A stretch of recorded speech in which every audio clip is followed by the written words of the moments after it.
LiberalViewer presents. So, welcome to the January 10th edition of LiberalViewer Sunday Live Clip Roundup. Thanks for joining me.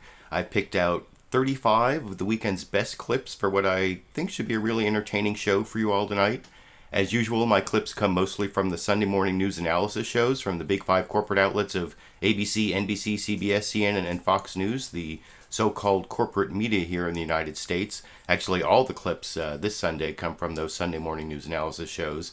You can see the main topics I'm covering listed down in the video description, and if you're watching this as a recorded show, you should see time indexes down there, so you can click on those to skip between the topics that most interest you. And whether you're watching the show as a live or a recorded show, I put a link down in the video description to the clip list of the 35 clips I'm using. So if you want to try to figure out what I meant in my cryptic notes to myself, you can click on that link and download that as a PDF file so you can see what all 35 clips are going to be. The topics I'm covering mostly on the 2016 presidential campaign. I'm going to start on the Republican side, then do a few transitional clips on the fight between the two frontrunners, Trump and Hillary Clinton, and then several clips on the Democratic side of the race with interviews with Bernie Sanders and with Hillary Clinton. In fact, Bernie Sanders, Hillary Clinton, Ted Cruz, Donald Trump, and Marco Rubio all did interviews this morning, and those are the 5 people most likely to be elected president of the United States to be the next president. So that is kind of an interesting full complement of candidates on the program this morning. And then after I cover the 2016 presidential campaign, I will have a few clips at the end on the capture of Joaquín El Chapo Guzmán, the Mexican drug kingpin, and also this Rolling Stone article or interview written by Sean Penn, who apparently found El Chapo and talked to him about a possible movie that he wanted to make about his life before he was recaptured on Friday by the Mexican police. And so that'll be at the end of the program. I usually like to start the program with some sort of political comedy clip, and I am going to start with political comedy on the Republican side. Donald Trump says a lot of things that are kind of comedic, but what I thought was most comedic in one of the two, he did an interview on Fox News and an interview over on Meet the Press. This is from his Meet the Press interview. I'm pretty sure this is the Meet the Press. Oh no, this is the one clip I have from the Fox News Sunday interview with Chris Wallace, where Chris Wallace asked him a very serious question about foreign policy. What's the Trump doctrine? And I have a undergraduate history degree. I'm studied a lot of the presidential doctrines going back to the Monroe Doctrine, and of course the Reagan Doctrine, and the Carter Doctrine, and the Bush Doctrine. And so I think this is an interesting and very serious foreign policy topic. And I was hoping to have kind of a serious answer from Donald Trump, but of course you don't get a serious answer from Donald Trump. He tries to start off serious and saying the Trump doctrine is being tough and smart and vigilant, but what's kind of funny, and this is the political comedy for the beginning of the show, that by the end of his answer, the Trump doctrine is they gotta pay up. That's the Trump doctrine on foreign policy that you can see over in this clip. Bush doctrine and an Obama doctrine. Is there a Trump doctrine on foreign policy? Yeah. Is there a guiding philosophy? Yeah, tough and smart and vigilant. We have to see what's going on. We don't. We have to be respected, because right now, Chris, we're not respected by anybody. And other people, I have to tell you, in terms of foreign policy, we're losing a fortune. Other people have to pay up. When we take care of South Korea militarily, when we take care of Germany and all these, many people don't even know this, but when we're protecting all of these countries, when we're protecting Saudi Arabia, as an example, Saudi Arabia was making $1 billion a day. Now it's less because of the oil, but they're still making plenty, okay? They got to pay up. I mean, we're protecting them. They got to pay up. I didn't like what they did, by the way. I thought what they did was not good, all of the executions. But when Saudi Arabia is making $1 billion a day, and we get peanuts every time they have a problem, we have to go and defend them. Not going to work that way. It's not going to work that way. They have to pay up. You have had remarkable... They have to pay up. They got to pay up. That's the Trump foreign policy doctrine, which I thought that was kind of amusing for what should be a serious foreign policy topic. And I now want to move on to one of the news reports, also from, this is from NBC's Meet the Press. Like I said, that last clip was from Fox News Sunday. Those were the two programs where Donald Trump did sit-down interviews. That was the only clip from Fox News Sunday, or the Fox News Sunday interview with Donald Trump I'm going to show. But I am going to show a few clips from the Meet the Press interview with Donald Trump. He is the front runner. In fact, it seems to come down to a race between Donald Trump and Ted Cruz, maybe Marco Rubio on the outside, as I'll show in a clip in a little bit. But this is a report from Chuck Todd on NBC's Meet the Press about how the establishment doesn't like Trump and doesn't like Cruz, and somehow it's come down to Trump versus Cruz anyway, and that's freaking out the Republican establishment, as Chuck Todd explains here. Down with Donald Trump and the struggling effort by some in the so-called Republican establishment to figure out some way to stop either Trump or Ted Cruz from becoming the party's nominee. We can say this: they've got their work cut out for them. According to our brand new NBC News Wall Street Journal Marist polls out of Iowa and New Hampshire this morning. So let's start in Iowa, where Cruz holds a slim lead over Trump, 28-24. Marco Rubio and Ben Carson fighting for a distant third. But as we'll show you later, if Trump manages to bring in new voters, he does much better. We did two different electorates in Iowa to test this phenomenon. Now, here are the single-digit Republicans, by the way, in Iowa, the ones who got at least 3% in our poll. There's Jeb Bush, stuck at 4%. And by the way, the two previous guys who won Iowa didn't even get 3% in this, Huckabee and Santorum. Staying with the Republicans, in New Hampshire, it's all Trump, 30%, with Rubio, Christie, and Cruz in double digits, but trailing badly in a battle for second place there. Bush and John Kasich just under double digits, sitting at 9%, followed by Rand Paul and a fading Ben Carson. But the news here may be... I'll show you the news there, which is on the Democratic side, that Iowa is pretty much tied neck and neck for Bernie Sanders and Hillary Clinton, but you'll have to wait till I get to the Democratic side of the race and about another 20 clips for that. The Republican side of the race is going to take up about half the clips for the entire program, and this next one is Donald Trump attacking Ted Cruz's citizenship, or not his citizenship, whether he is a natural-born citizen eligible to become president of the United States, and I'm going to show several clips on that issue, but first here's Donald Trump talking about it on Meet the Press in response to a question from Chuck Todd this morning. Here. You have brought up the Canadian citizenship issue, but let me ask you your opinion. Do you believe he is constitutionally eligible? I know the Supreme Court has never weighed in on the phrase natural-born citizen. What does that mean? But you yourself, do you think he should be eligible? So what happens is, I was watching Lawrence Tribe of Harvard yesterday, who's a constitutional expert, one of the true experts. And according to him, it's a real question mark. And he is the, I would say he is one of the great authorities on this subject. He has a question mark. And but do what I you say, have a question let me about tell you, it? from Ted's standpoint and from the party standpoint, he has to solve this problem, because the Democrats will sue him if he's the nominee.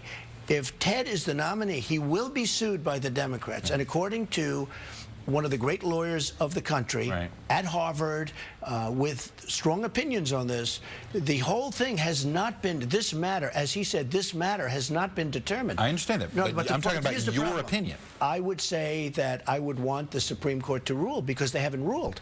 Let me ask you about, you said something about... Now, you notice in that clip that Donald Trump says that he doesn't know how the Supreme Court might rule, and it is true that it's an open question as far as the Supreme Court is concerned, but it's not really that much of an open question, which I'll talk about when I get to some of the Ted Cruz clips in a little bit. But I want to contrast Donald Trump's inability to decide whether Ted Cruz is eligible to be president in that clip with this next clip, where he talks about Ted Cruz on amnesty, and he also talks about the term anchor babies, and whether whether birthright citizenship, which is what the anchor baby is about, that's whether you should be a citizen of the United States for being born in the territory of the United States, even if an undocumented immigrant comes across the border and has a baby. That's what supposedly an anchor baby is. And Donald Trump talks about that while attacking Ted Cruz on immigration pretty heavily, because they're kind of neck and neck in Iowa now over in this clip. You said something about Senator Cruz this week in a CNN interview. You said he was for amnesty. That's a big charge. What's the of all people to charge being for amnesty? Where's the evidence on him? Well, number one, he worked for Bush. Bush was heavy for amnesty. Okay, but he worked for him. No, I know, but he worked for him, and he was heavy for amnesty. And if you look at Rubio go after him, Rubio and Bush are both, claiming each other was totally for amnesty. And honestly, Marco has a lot of good points as to Ted's feeling on amnesty. Now, Ted just switched his views on ethanol. He was totally against ethanol. Now, all of a sudden, he's for it. It's Iowa, and he's for it. Whereas where are you in ethanol? I've been in favor of ethanol, and the people subsidies. like You're okay with the subsidies? I'm okay with it. I mean, I like fuel. I like fuel, and ethanol is fuel. And the people out here, it's a very important subject. But Ted switched, and I think they feel very queasy about that. Look, Ted will switch opinions, and I think that's fine. And in the world, you have to have a certain flexibility. You've changed a lot. I've changed opinions over the years. I mean, we change. But it'll be very interesting to see what happens. I'll tell you one thing. I am really looking to February 1st. It's going to be very exciting. Let me ask you, Senator Rubio sponsored a bill back in Florida, back when he was in the State House, to give in-state tuition for undocumented immigrants. There's a lot of states that allow in-state tuition for the children of undocumented immigrants. I've not heard your position on that. I'm opposed to it. Totally opposed. They're here. They're not here legally. I'm opposed Even kids to it. born to illegal immigrants. Well, I happen to disagree with the whole concept of anchor babies. I mean, you look at anchor babies. But that's in the Constitution. No, it's not in the Constitution. If you read and if you look and if you go to the real scholars, like different people that I can give you, they will tell you somebody comes over and they have a baby on our border and it happens to be on this side of the border. We're not mandated to take care of that baby. You do not have to change the Constitution. You may need a vote in Congress, but you don't have to change. Now, there's a debate about that. I don't think it's even close, and I've been on this issue for a long time. No, people have to come into our country legally, Chuck. They have to be here legally. How do you decide? So you can see in that clip, Donald Trump is much more of a constitutional scholar. He knows what the Constitution means.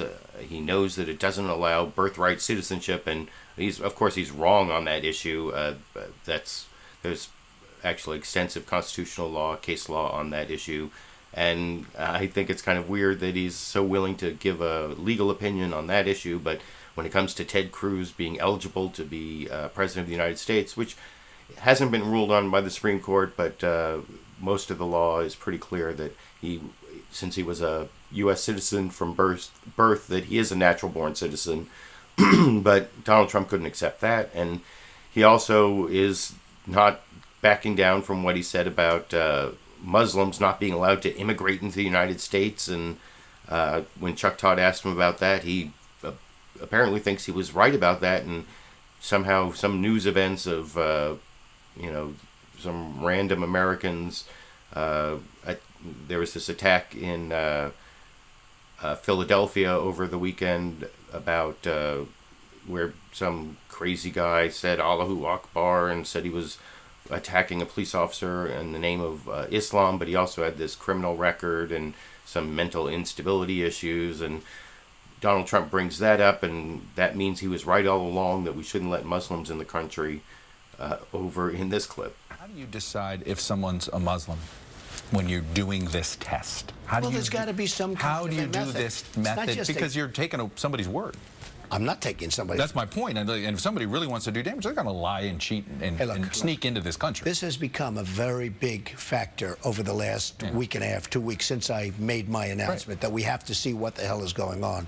In the meantime, the other night, you have a cop shot in Philadelphia with a gun put to his head, and you know the chants and the rantings and the ravings. Now you're looking at Cologne, Germany. You take a look at Cologne, Germany. I understand that. Riots. How do you wait a minute, Chuck. How do you do it, though? I get it. Or do you just say, you know what? You do it geographically. You don't even do a religious test. You do it. People come in, if they're business people, if they're proven, but we have to find out what the problem is. Now, we can be politically correct and never discuss it, but we can't let that happen to our country. Let me get some news of. So I guess Donald Trump was right all along on this whole Muslim issue, and the subsequent events have proved him right, at least in Donald Trump's mind. But I don't know. I don't really buy that. You can let me know what you think down in the comment section. I see I have over 100 live viewers, which I was looking at your comments during that last clip. So thanks for keeping me company while I play you the clips, and also let me know if you're watching this as a recorded show what you think about Donald Trump's policy on Muslims. It's been a issue that's come up again and again, but apparently he's not backing down on it. And I want to show one more clip from that Donald Trump interview, at least in the topic of the Republican side of the 2016 presidential race. I'll actually have another Donald Trump clip a little later when I get to the Trump versus Hillary Clinton transitional clips on Bill Clinton's sexual past and whether they negate Trump's need to explain his own sexism. But this next clip is actually Donald Trump explaining to Chuck Todd that he isn't really worried when he's compared to P.T. Barnum. He gets called a lot of names. I think George Costanza is in this list, and they never mention like Hitler and Mussolini, who might be names that or people who should be compared to Donald Trump. But you'll see Donald Trump actually likes being compared to P.T. Barnum because he wants to be a salesman like P.T. Barnum, and I guess it doesn't matter that a sucker's born every minute, and that's who P.T. Barnum was taking advantage of over in this clip. A lot of names. Some of it's positive, some of it's negative. I want to throw some by you.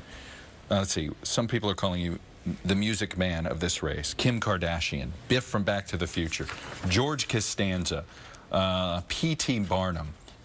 What's any of those do you consider a compliment? Or do you P.T. Barnum. You'll take the P.T. Barnum? P.T. Barnum. Look, people call you names. We need P.T. Barnum a little bit because we have to build up the image of our country. We have to be a cheerleader for our country. We don't have a cheerleader. I thought Obama, when he got elected, would be a good cheerleader. That's the one thing I said. I said he'll be he'll unify the country, whether it's African American and white, and he'll unify. He's not unifying. He's been a great divider. On top of that, very bad. He's been the divider? What about the Republican Party? I think you don't think they've? No, I think he's. You don't think this has been a two-way street? He hasn't brought us, Chuck. He hasn't brought us together. He hasn't brought. And that's on him, not people. on both parties? I think it's on everybody, but he's the leader. He's the leader. He could have been a great cheerleader, and he hasn't been, and that's too bad. What do you tell conservatives? So, I don't know. I'm a little surprised that Donald Trump doesn't mind being compared to the huckster P.T. Barnum. That it seems a little bit too much on the nose, too much what Donald Trump really is, which is kind of a huckster. But he sees P.T. Barnum as a salesman, so maybe that's a good thing. You can let me know what you think down in the comments section. Before I move on to some clips of Ted Cruz's interview, and Ted Cruz hasn't done a Sunday morning interview for quite a while, and he did one this morning over on CBS's on CNN's State of the Union talking to Jake Tapper this morning. He's going to do another interview next week, I think, on Fox News Sunday, another exclusive interview. But before I get to the Ted Cruz clips, I want to show a couple more reports on the Donald Trump versus Ted Cruz fight in Iowa and New Hampshire. This includes a Frank Luntz focus group from Iowa, which is not really representative of the race as a whole, but it shows that Cruz is doing better than Trump, and Christie's doing better than Chris Christie's doing better than Marco Rubio, and I'll talk about that a little more after you watch that clip over here. 22 days until voting in Iowa. This weekend, frontrunners Donald Trump and Ted Cruz barnstormed the Hawkeye State. While Trump still holds his national lead, Cruz is on top in this year's first poll of Iowa Republicans. And now Cruz is questioning whether Trump has what it takes to win in Iowa. It's very time intensive. It's labor intensive. You don't do it sitting back in the easy chair. You don't do it from a TV studio in Manhattan. An issue raised at a focus group of likely Republican caucus goers in Iowa, conducted by focus group guru Frank Luntz and Google. ABC News got an exclusive first look. How many of you say Trump's going to win? Raise your hands. Oh, he won't be happy with that. Only 2 of you. How many of you say Ted Cruz is going to win? If Trump is the nominee, is there anyone in this room who would not vote for him? Wow. I do not believe that Trump would put a good face on the Republican Party as president. So you'd be prepared to see Hillary Clinton in the White House? Unfortunately. But others find a lot to like about him. The man knows how to negotiate. He knows how to find the right people. Trump's first television ad promoting his Muslim ban generated the expected buzz. It's spot on. It's the things he talked about in that ad is what's affecting America right now. Illegal immigration and ISIS. But does he do it in a way that's constructive? No. Absolutely More not. fear-based. With this group, Trump's questions about whether Cruz, who was born in Canada to an American mother, is eligible to be president actually appeared to backfire. It exposes Trump as unserious. Just a few months ago, he said his strongest lawyers said it's a settled issue and Cruz is eligible. One candidate in the back of the pack is getting a second look. But over the last 60 to 90 days, whose opinion of Chris Christie has improved? Raise your hands. Christie is incredibly articulate. He thinks fast on his feet. He has dialed back his sarcastic outbursts. But some are skeptical of Senator Marco Rubio. For me, it's the whole Obama 2 thing. And I think we've suffered from that the last 8 years. I like Rubio. My only concern with him is the fact that he doesn't have years and years and years of experience. Keep in mind, that was a focus group of Republicans in Iowa, which may be the only state in the union where Donald Trump doesn't lead in the polls. Trump still thinks he can pull off a win there. And over the weekend, he was practically taunting Republicans in the state, saying, quote, Iowa, you haven't been good at picking winners, folks. If you pick me,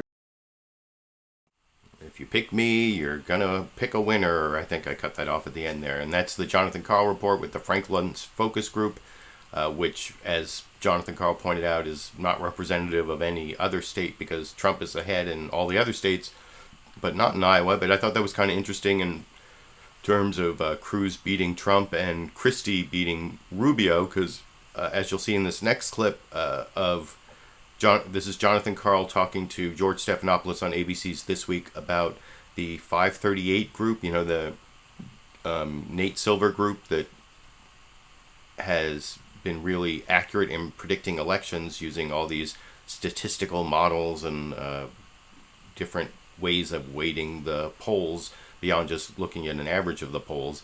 And that's kind of what George Stephanopoulos and Jonathan Karl explain at the beginning of this clip, where they talk about how the 538 group has now predicted the Republican side on Iowa, the chances of various candidates winning in Iowa and in New Hampshire, and it looks like it's Cruz, Trump, Rubio in Iowa, and then Trump, Rubio, Cruz in New Hampshire, which is kind of interesting way that things are, at least about 3 weeks ahead of time, shaping up 3 weeks before Iowa and 4 weeks before New Hampshire, over in this clip.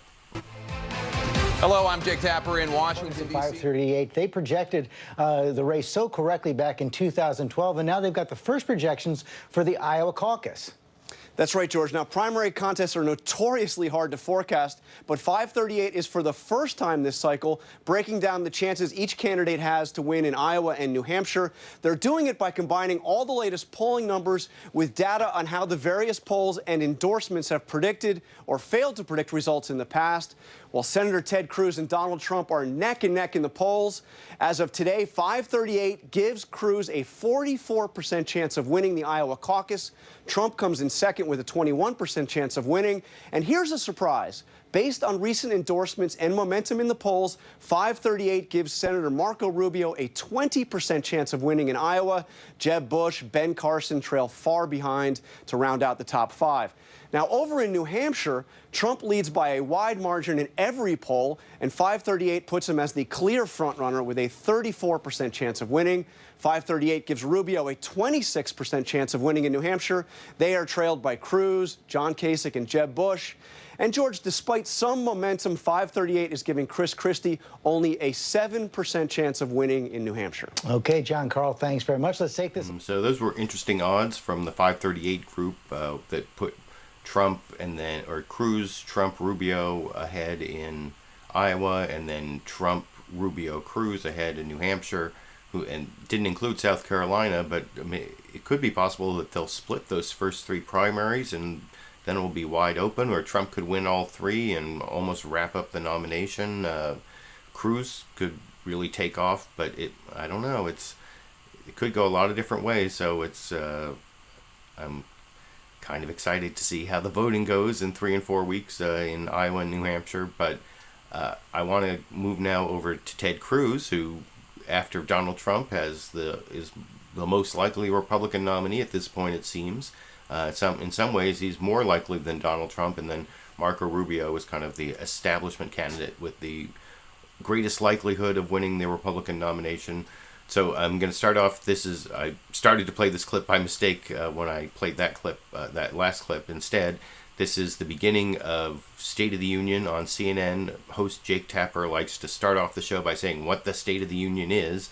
And in this case, the State of the Union is contentious because of the Donald Trump versus Ted Cruz rivalry and some of the attacks going back and forth that Jake Tapper introduces, and then goes over to Ted Cruz and asks why he isn't responding to these Donald Trump attacks. Is he afraid? And you'll see Ted Cruz's response to that question over here.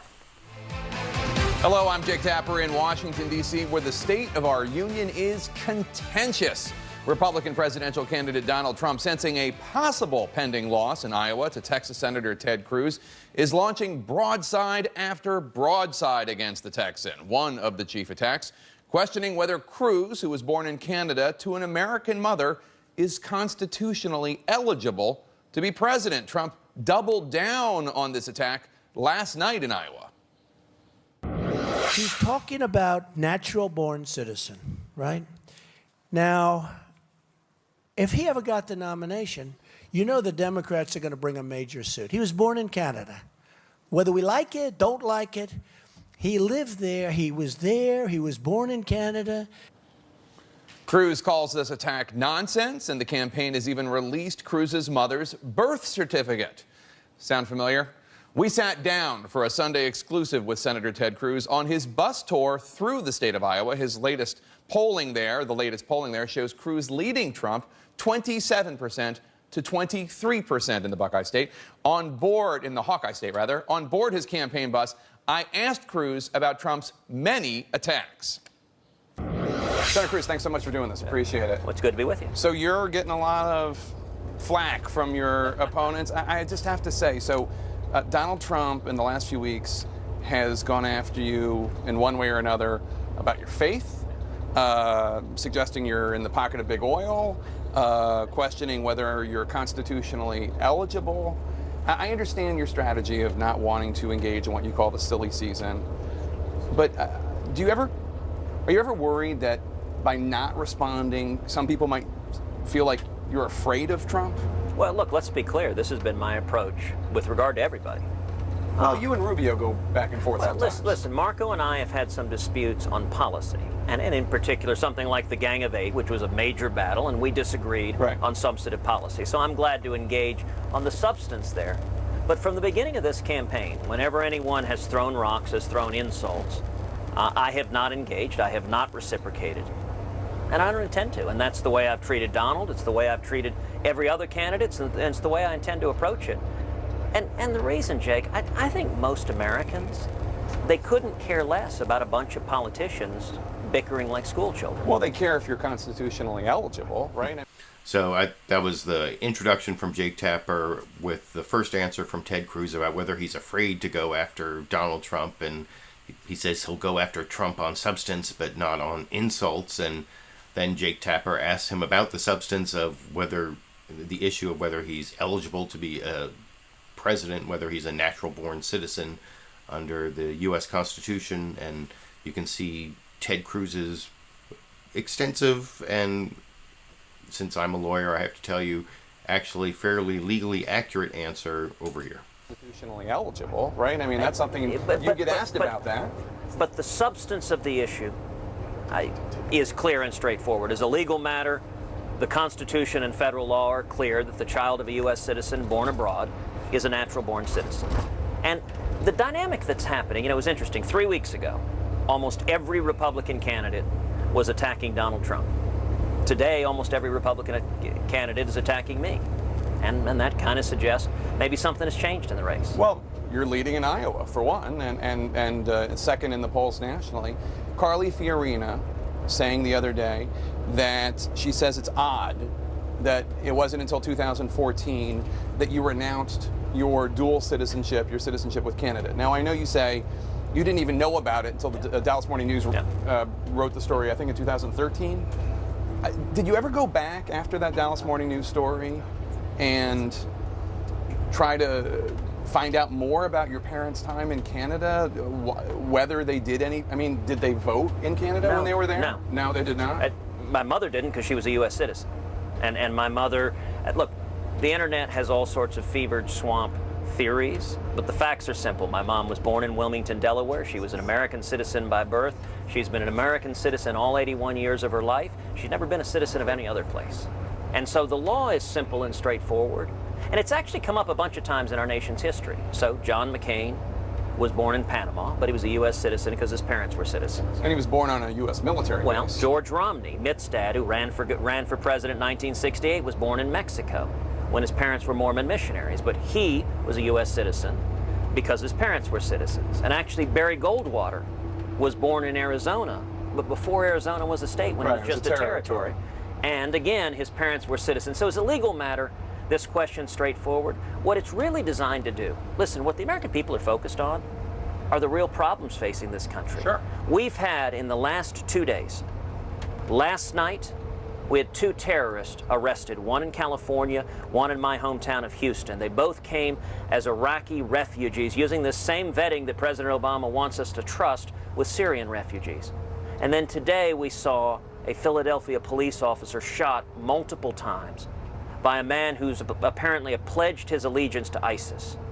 The American people are looking for who's ready to be commander-in-chief, who's got the experience, who's got the judgment, the seriousness of purpose, the clarity of vision, the strength of resolve to keep this country safe and defeat our enemies. And in my view, any candidates, or for that matter, folks in the press who want to go down rabbit trails and circus sideshows are distracting from the real issues the American people are focused on.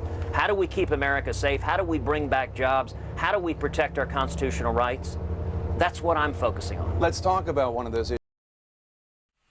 So, in general, that was a good answer from Ted Cruz. Like I said, I'm a lawyer, and I've looked into the issue of whether Ted Cruz is eligible to be president of the United States. I actually discussed it on when I used to do the LiberalViewer First Wednesday programs where people would ask me questions, and I think I covered it. I can't even remember when. I would have to go back and look for it. But basically what the law says is if you are a U.S. citizen at birth, that means you're a natural-born citizen eligible to be president of the United States.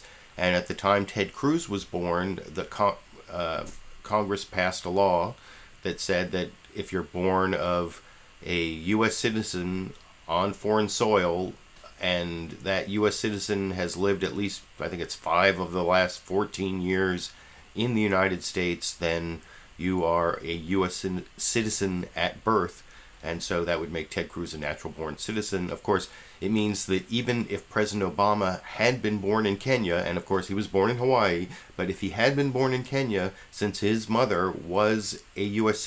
citizen, then he also is a natural-born U.S. citizen, even if he had been born in Kenya, but he was born in Hawaii. That's what's so ironic about the whole issue, but I just wanted to add that in. And now I want to show an extended argument, or questioning, I should say, between Jake Tapper and Ted Cruz on the immigration issue.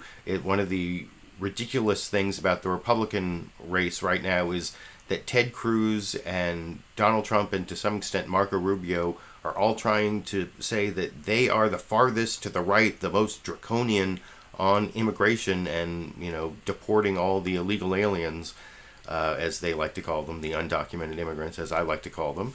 And here you'll see Jake Tapper's really after Senator Ted Cruz as to how he's actually going to deport the 11 million undocumented immigrants here. Is he going to do what Donald Trump has proposed, go door to door with a special, deportation force and round them up and send them out of the country? And Ted Cruz will not say, because he doesn't like jackbooted federal government thugs going door to door, so he won't go that far, but he still tries to say that he is, just as strong on deporting illegal undocumented immigrants as Donald Trump is over in this clip. Immigration. Yeah. That's a big issue, an issue where you just a few minutes ago differentiated yourself from Marco Rubio. It's an issue where you and Donald Trump differentiate yourselves from the pack in many ways. You both say you want to deport the 11 to 12 million undocumented immigrants in this country.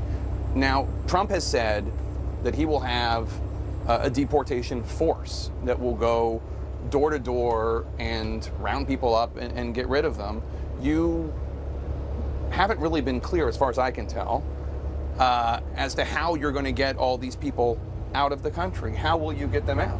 Well, actually, Jake, I've been very, very clear. There's an 11-page, very detailed immigration plan on my website. It's tedcruz.org, tedcruz.org. Anyone can go look it up, read chapter and verse.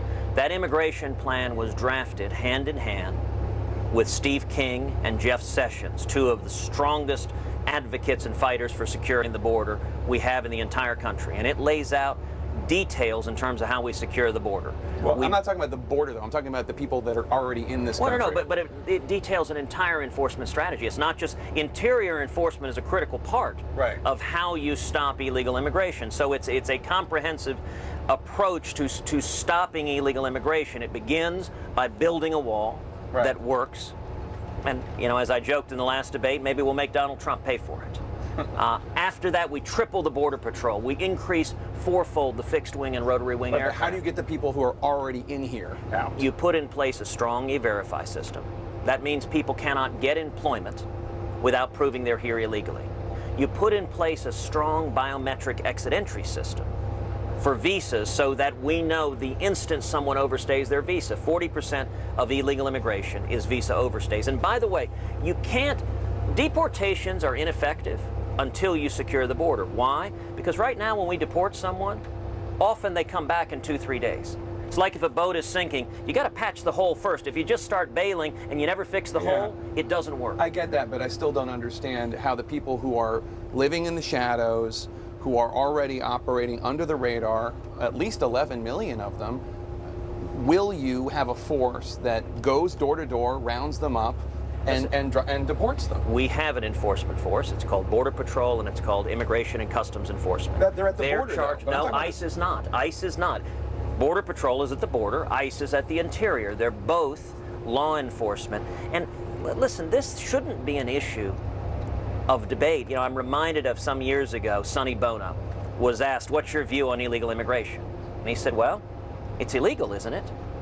The question of what to do with people here illegally, the Constitution answers this. The president says that the president must, quote, take care that the laws be faithfully executed. That is a responsibility.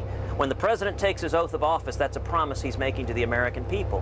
What Barack Obama says is he doesn't care what federal law says. He will not enforce it. If I'm elected president, I will follow the Constitution and I will enforce the law. Federal immigration law says if we apprehend an individual who is here illegally, they are to be deported. If we apprehend them. I will enforce the law.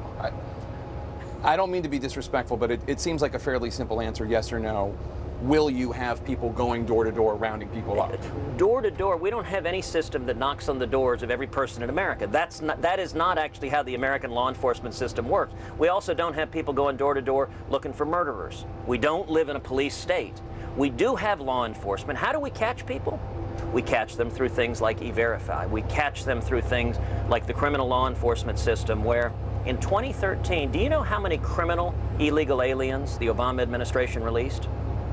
It was over 104,000. 196 with homicide convictions, murderers.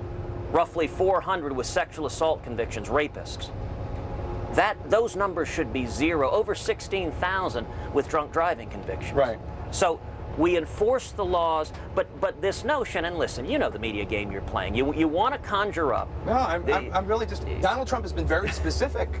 Trump has been specific. There are 11 to 12 million at least undocumented immigrants, and he says he's going to have a force go and grab them and deport them. And we have law enforcement authorities that enforce our laws. Your question, you keep saying, are they going to knock on every door in America? No, I don't intend to send jackboots to knock on your door and every door in America. That's not how we enforce the law for any crime. So at least Ted Cruz doesn't want to send jackbooted federal police door to door looking for undocumented immigrants. You couldn't give him that, but he does want to deport them all. And in some places, he's actually tried to move to the right of Donald Trump by saying, well, Donald Trump says he's going to let the good ones back in. I'm not going to let any of them back in, which is kind of silly. But I want to move on to the next Ted Cruz clip talking to Jake Tapper, and this is actually on the issue of guns, where Ted Cruz, you'll see at the very beginning of this question, Jake Tapper puts up this graphic that Ted Cruz is using that of Obama who's coming after your guns, and Ted Cruz, or Jake Tapper asked Ted Cruz to, explain how Obama's really going to come after your guns, and he goes into this whole thing about executive authority, and you can hear my dog barking in the background, so I should probably get to the clip, and you can talk about it a little more after I show it to you. And it's kind of ridiculous about Obama going beyond his executive authority over in this clip. Welcome back to State of the Union. I'm Jake Tapper. President Obama says he will leave a seat empty at Tuesday night's State of the Union address to mark the victims of gun violence. This follows the president's executive actions to expand background checks. That move inspired Republican presidential candidate Ted Cruz to post this photoshopped image of Obama on his website, declaring, quote, "Obama wants your guns." I asked Cruz about this in our exclusive interview on board his bus tour of Iowa. Gun control, restrictions on gun ownership, gun grabbing, as you called it in an email, a lot of that in the news these days, and a lot of questions about background checks, who should be able to buy a gun, who should not. Do you think somebody who has been convicted of domestic abuse against a partner or girlfriend, boyfriend, should that person be legally allowed to buy a firearm? Because that's an issue that is debated a lot. Well, it's existing law right now that if you have a domestic violence abuse, you're not eligible to buy a firearm, and that is existing law. And I mentioned my obligation as president is to enforce the law. And that's an obligation I take seriously. It's interesting. There are a lot of times I'll get questions in town halls. I mean, you're on a bus right now. We're traveling through Iowa. We're doing 28 counties in 6 days. I'll get questions in town halls. Will you implement this policy that we really care about? And my answer over and over again. So, for example, I've had people say, will you end Obamacare on day one? And my answer has to be no. Now, listen, no one is more committed to ending Obamacare than I am. But a president doesn't have the constitutional authority to end it on day one because it's a statute passed into law by Congress. The only way to end it is to repeal that statute. So I will work with Congress and do everything humanly possible. We will repeal Obamacare. But unlike Obama, I don't intend as president to use his word, an emperor, simply decreeing the policy outcomes I like. I intend to follow the law. And, there used to be that liberals believed in that. It's one of the amazing things under the Obama administration is where have all the liberals gone? As we've seen the president disregarding the law, disregarding the Constitution. For example, a few years ago, President Obama lawlessly appointed commissioners to the National Labor Relations Board. He declared that the Senate was in recess when it wasn't. Right. And made recess appointments. Now, a few decades ago, there would have been old bulls in the Senate, the Ted Kennedys, the Mike Mansfield, the Robert Byrds, Democrats who would have stood up to a Democratic president and said, no, Mr. President, you don't have the authority to trample on the authority of the United States Senate. What is amazing is how servile the entire Democratic Party is right now, that I guess it's just the ends justify the means. And by the way, as you know, that went to the U.S. Supreme Court, and 9-0, the Supreme Court said, no, of course, Obama doesn't have the authority to make appointments and declare the Senate in recess when it's not in recess. Let's talk about that because the House and the Senate, Republican-led.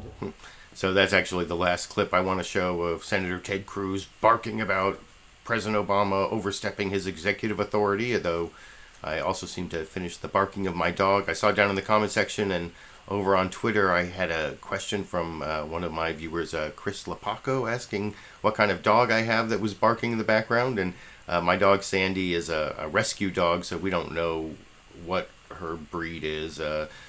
She was supposedly a Corgi mix. Some people say she's a Shepherd mix. Some people say she might be some sort of Australian, I can't even remember what the name of those dogs are, but nobody knows what kind of dog she is, and she's kind of a mystery breed, so can't answer that question, I'm sorry. But I can answer a question that Ted Cruz was raising there about whether President Obama is overstepping his executive authority. He did in that one instance where the Supreme Court said that his recess appointments, when the Senate was not really in recess, that they were not legal appointments. But that had to do with sort of this weird thing the Senate does where they pretend to be in session when they're not really in session, and it came down to like who gets to decide, and so the Supreme Court left it up to the Senate and not the President as to when the Senate is actually in session, even though it's kind of a bogus thing they do where they have like one person show up for a few minutes a day just to pretend they're in session. But anyway, the rest of it is kind of bogus in terms of overstepping executive authority, and it's something that the host of Fox News Sunday, Chris Wallace, was trying to foist on President Obama's chief of staff, Denis McDonough. The chief of staff is kind of like the chief, like executive assistant, or like the person who schedules the president and decides what gets on his desk. In some ways, he's one of the most powerful people in the world because he decides who the president sees and what documents get on his desk and what's really the president's agenda. And so Denis McDonough is a very powerful person, and he also does a good job, I think, refuting what Chris Wallace tries to get him to admit to about President Obama overstepping his executive authority, using several examples, but nothing that's really out of the ordinary compared to Obama's predecessors.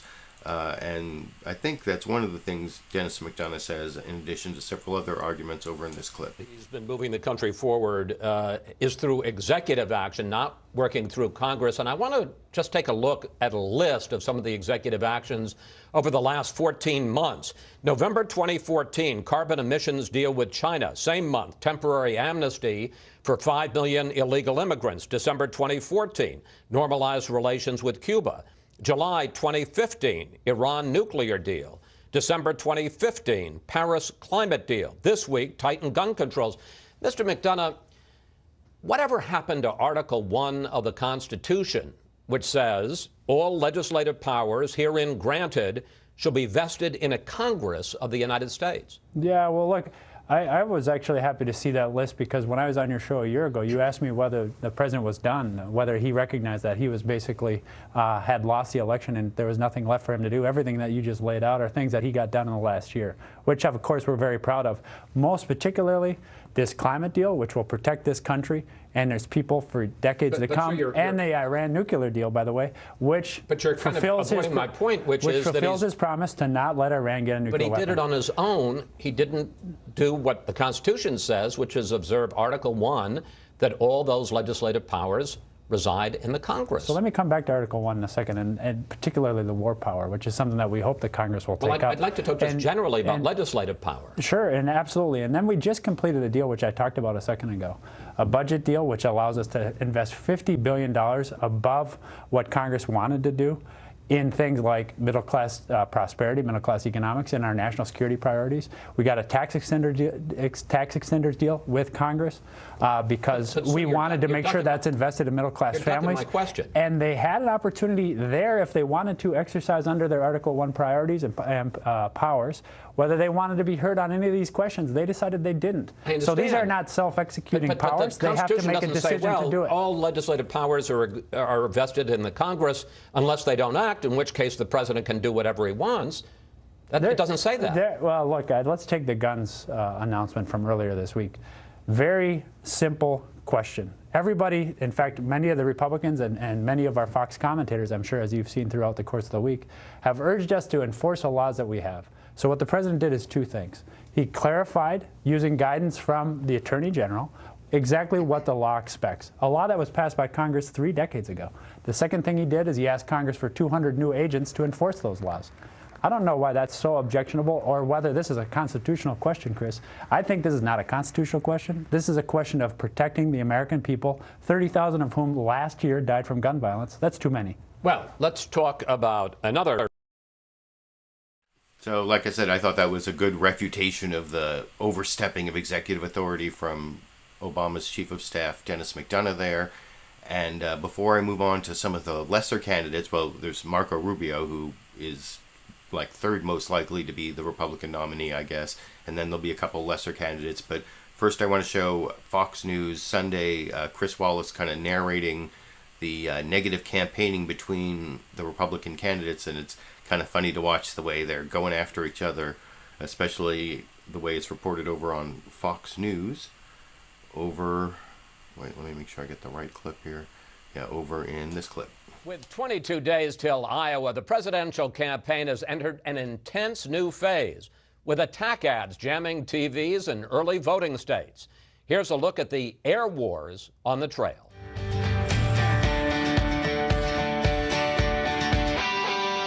In New Hampshire, Marco Rubio and Chris Christie are jockeying to be the top establishment candidate.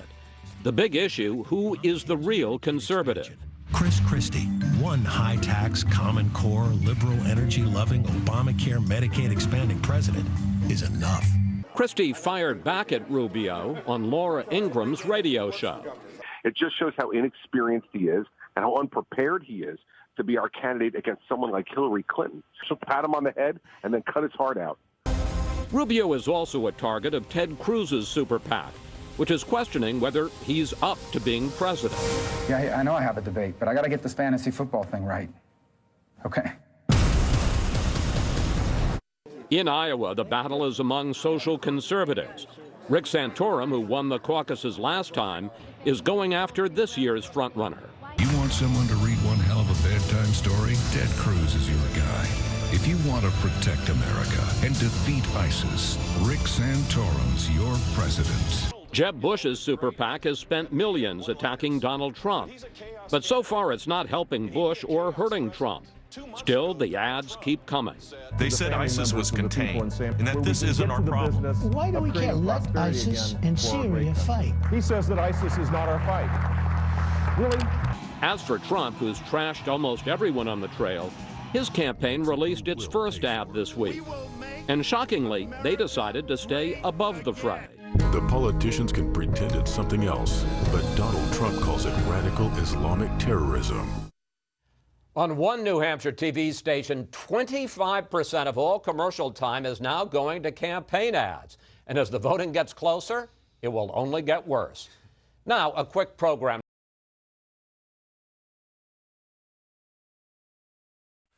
Okay, so that was how Fox News was covering the negative ads between the various candidates, and now I want to show a couple clips of Marco Rubio. First, here's Marco Rubio responding to an attack from Chris Christie on him being inexperienced, kind of like Obama too, because President Obama was an inexperienced senator, and some of the, you saw the cut his heart out because he's so inexperienced quote from Chris Christie in that little coverage from Fox News Sunday. Here's how Marco Rubio actually responded to that, talking to George Stephanopoulos over on This Week with George Stephanopoulos this morning here. About your experience, one voter calling you Obama too, and that attack has been picked up by Chris Christie, Governor Christie, who's also hitting on your experience.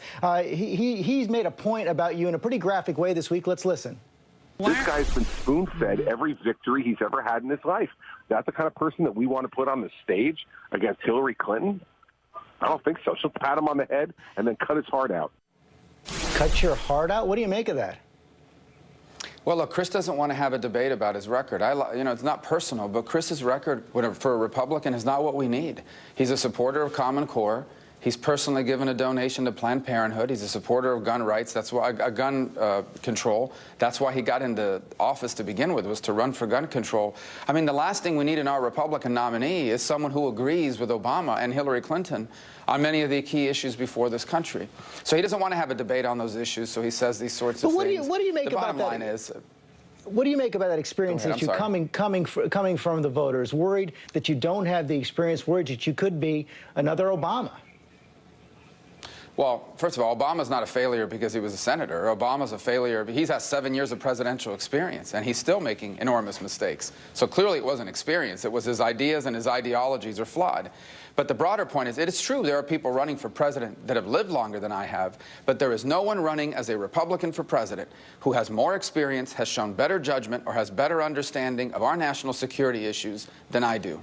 And that's the #1 job of a president, is to be the commander-in-chief. And none of these other people running have more more experience on that issue or have shown better judgment, especially over the last 5 years, than I have. And so I'm confident that as we continue to make that argument, the people who are troubled by that will move on and come to support us. You're getting hit pretty hard by...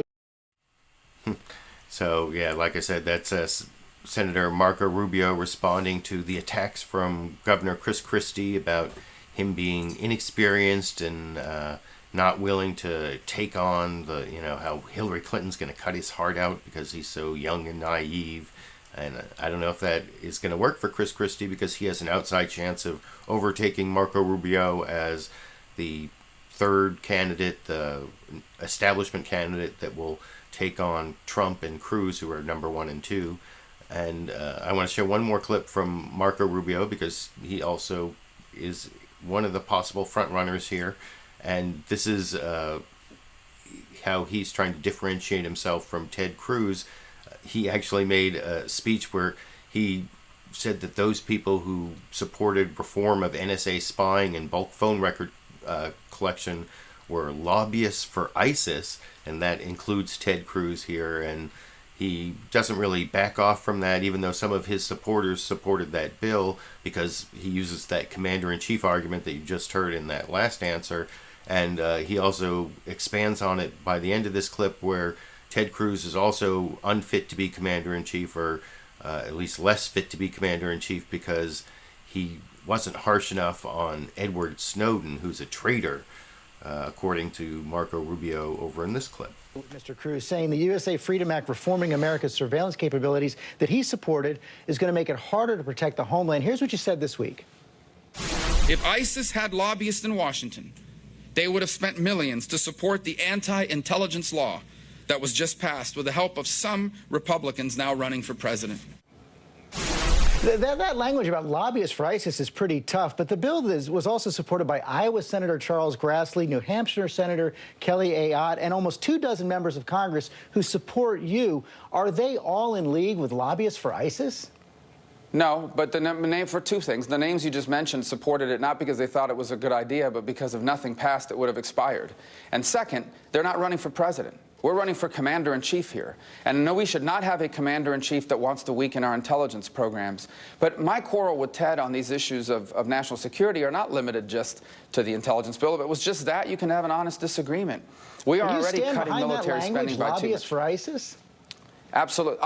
There is no doubt that groups like ISIS will benefit from us having a diminished intelligence capacity. We are now at a moment in this country where we don't just need to keep the authorities we already have. We need to add to these programs. Look at what happened in Philadelphia on Friday. That was a terrorist attack. The White House refuses to call it a terrorist attack. The attacker says, I did this for ISIS. I've been inspired by ISIS. And we have a White House that refuses to acknowledge it as a terror attack. It was a terror attack. And this is the kind of threat we now face in this country. We need additional tools for intelligence. And my last point I want to make about this, I never believed Edward Snowden was a good public servant, the way Ted Cruz once said that he had done a public service for America. Edward Snowden is a traitor. He took our intelligence information and gave it to the Chinese and gave it to the Russians. We cannot afford to have a commander-in-chief who thinks people like Edward Snowden are doing a good public service. President Obama made a brand new bid. So, like I said, that's Marco Rubio attacking Ted Cruz for being too soft on NSA spying and too soft on Edward Snowden. You know, I had some people in the comment section ask for a picture of my dog here. And the dog just came back into the room, so I'm going to try to do this. Hopefully I won't, like, totally mess things up here by doing this.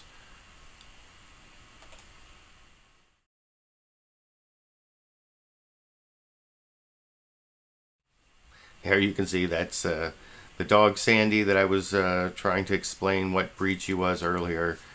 So there, for those of you in the comment section, the live commenters, I think I'm almost up to 200 live commenters. So I appreciate all of you who have been joining me live, and so I try to respond to some of those live comments, and so there you can see the dog. And now I actually want to move over to Governor Chris Christie responding to attacks from Senator Marco Rubio. You saw the clip before last was a little bit about this Chris Christie versus Marco Rubio spat going on. This is Chris Christie giving his end of that over on Face the Nation, CBS this morning, talking to John Dickerson in this clip. You're prancing around the stage. Now it's game time. The competition has gotten a little tougher between you and some of your rivals. You said Marco Rubio is trying to slime his way to the White House. When a super PAC running an ad said that you supported Common Core, you once supported an assault weapons ban, and that you donated to Planned Parenthood, which one of those is wrong? Well, I never donated to Planned Parenthood, so that's wrong. Secondly, for him to be trying to characterize my conservative record in that way is contrary to what Marco himself said. Marco himself has said that I was a conservative reformer in New Jersey. So here's the thing.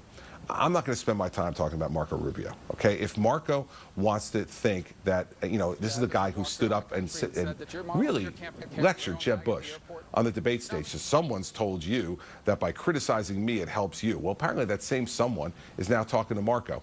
I'm not going to fall for that. You saw my response to Marco. It was to put out an ad where I talk about the dangers of Hillary Clinton being president. Fact is, I'm going to keep focused on defeating Hillary Clinton. Marco wants to continue to say stuff about me. I'm happy to stand by my record of having made decisions. So just on the Planned Parenthood, never donated, never supported? No. All right, Governor Christie, thanks very much. Thanks, John. A clarification. Marco Rubio has said Chris Christie donated to Planned Parenthood, but it was not part of the Super PAC's ad. We'll be back in 1 minute. And you actually saw Senator Marco Rubio make that accusation against Governor Chris Christie in a clip I showed earlier about having personally donated to Planned Parenthood, which I don't know whether it's true or not. It doesn't seem like it should actually be a scandal to have donated to Planned Parenthood. I just donated to Planned Parenthood at the end of last month, just like I do at the end of every year. But of course, I'm not running to be the Republican nominee for president, so I guess donating to Planned Parenthood is scandalous if you want to be the Republican nominee. And before I leave the lesser-known Republican candidates, that was Chris Christie, who has sort of this outside chance in New Hampshire, apparently. You saw that in that Frank Luntz focus group where they like Christie better than Rubio, apparently. Someone who no one thinks really has a chance much anymore, but he still has like a solid 5 to 8% in most of the polls, is Senator Rand Paul, who at one point was the front runner before Donald Trump got in some polls, but here he is talking about Ted Cruz and the natural-born citizen issue, and actually not going far enough to, not actually taking it off the table, showing how desperate he is, I guess, over in this clip. You said Ted Cruz is eligible to be Prime Minister of Canada, but in all seriousness, do you think he's not eligible to be president? Well, the thing is I think all experts agree that he was naturally born in Canada, and so the legal question is, can you be naturally born in Canada and also be considered to be a natural-born American citizen? And it hadn't been decided. The eligibility for president is a constitutional eligibility. It's not statutory. So there's no question if you were born in Canada to your mom's an American, you're a citizen, but they use this unusual language in the Constitution of natural born, and I think it will be brought up. I mean, Congressman Grayson from Florida is already saying he's going to challenge it in court. I think the Democrats will challenge it at the very least, and I think it'll have to be decided by the Supreme Court. You think it'll, and what happens if it's not? I mean, are you saying voters should see this as an impediment to Ted Cruz as being president? I don't know, but I think it'll be extraordinary to have if he were the president, he would be the first president not born in the United States, and so that alone would be extraordinary, and so people have to decide for their own minds whether it makes a difference where someone is born. This week, the Senate's going to... So there's Senator Rand Paul not willing to take the natural-born citizen issue off the table when it comes to his rival for the Republican nomination, Senator Ted Cruz. And that's the last candidate clip I want to show over on the Republican side. But I have 2 more clips before I finish the topic of the Republican side of the 2016 presidential race. These aren't candidates. These are the 2 leaders, titular leaders of the establishment in Washington, D.C. on the Republican side. It's the majority leader of the Senate, Mitch McConnell, and the Republican Speaker of the House, Paul Ryan, both talking about the Republican campaign for president. And in this first clip, Mitch McConnell will dodge both the question of whether Ted Cruz is a natural-born citizen, even though the Congress passed this bill saying that John McCain, born in Panama, was a natural-born citizen back in during the 2008 race. But of course, Ted Cruz once called Mitch McConnell a liar, which also comes up in this question from George Stephanopoulos this morning on ABC's This Week with George Stephanopoulos, where Majority Leader Mitch McConnell dodged both questions from George Stephanopoulos, both about whether Ted Cruz is a natural-born citizen and also about Ted Cruz and Donald Trump running against the establishment in Washington, i.e. Mitch McConnell, over in this clip. Back in 2008, there was bipartisan legislation passed unanimously in the Senate declaring that Senator John McCain was a natural-born citizen even though he was born in a territory. I know you don't like to get in the middle of the 2016 campaign, but there have been questions raised about Ted Cruz's eligibility to be president. Will the Senate pass legislation declaring that he is also a natural-born citizen? Well, you're right. I've made a point of staying out of the presidential race. These guys are all running their races as hard as they can in the ways that they think will be helpful to them. I don't think the Senate ought to get in the middle of it. Even though they did in 2008? I just don't think the Senate ought to get into the middle of this. These guys will all slug it out in Iowa and New Hampshire, and we'll have a nominee hopefully by sometime in the spring. Sometime in the spring. But, you know, this has been kind of an extraordinary race, as I know you know. You see Donald Trump and Ted Cruz at the top of the primary field. Senator Cruz has called you a liar. Trump has accused you and Speaker Ryan of gross incompetence. They seem to be tapping into a real anger at the Republican leadership out there in the country. What does it say to you that they're the front runners for the Republican race right now? It says that we ought to do our work that the American people were elected us to do and let the presidential race play out. No worry that Donald Trump would put your majority at risk? We're going to do the job the American people elected us to do, and the presidential candidates will all slug it out, and at some point this year, hopefully, we'll have a good nominee. You are disciplined, Senator McConnell. Thank you very much for joining us this morning. Thank you. Roundtable's up next. So, yeah, Mitch McConnell was pretty disciplined in that answer, or non-answer, I should say, where he did not involve himself. He didn't even involve himself in the natural-born citizen thing and wouldn't take the bait as to why the Senator Ted Cruz, who called him a liar, doesn't get the same treatment as his old friend Senator John McCain, I guess. But I want to show one more clip in this topic. Like I said, it's Speaker of the House Paul Ryan, who gives sort of a similar answer to what you heard from the leader of the Senate, Mitch McConnell, about, you know, waiting for the end of the primary, though he actually goes so far as to say he would support the nominee if it's Trump or Cruz, talking to John Dickerson on CBS's Face the Nation this morning in this clip. Donald Trump rally in Rock Hill, South Carolina, and there were about 6,000 or 7,000 people. And the crowd reaction was very loud on the following things. Donald Trump's opposition to the Asian trade deal, which you support.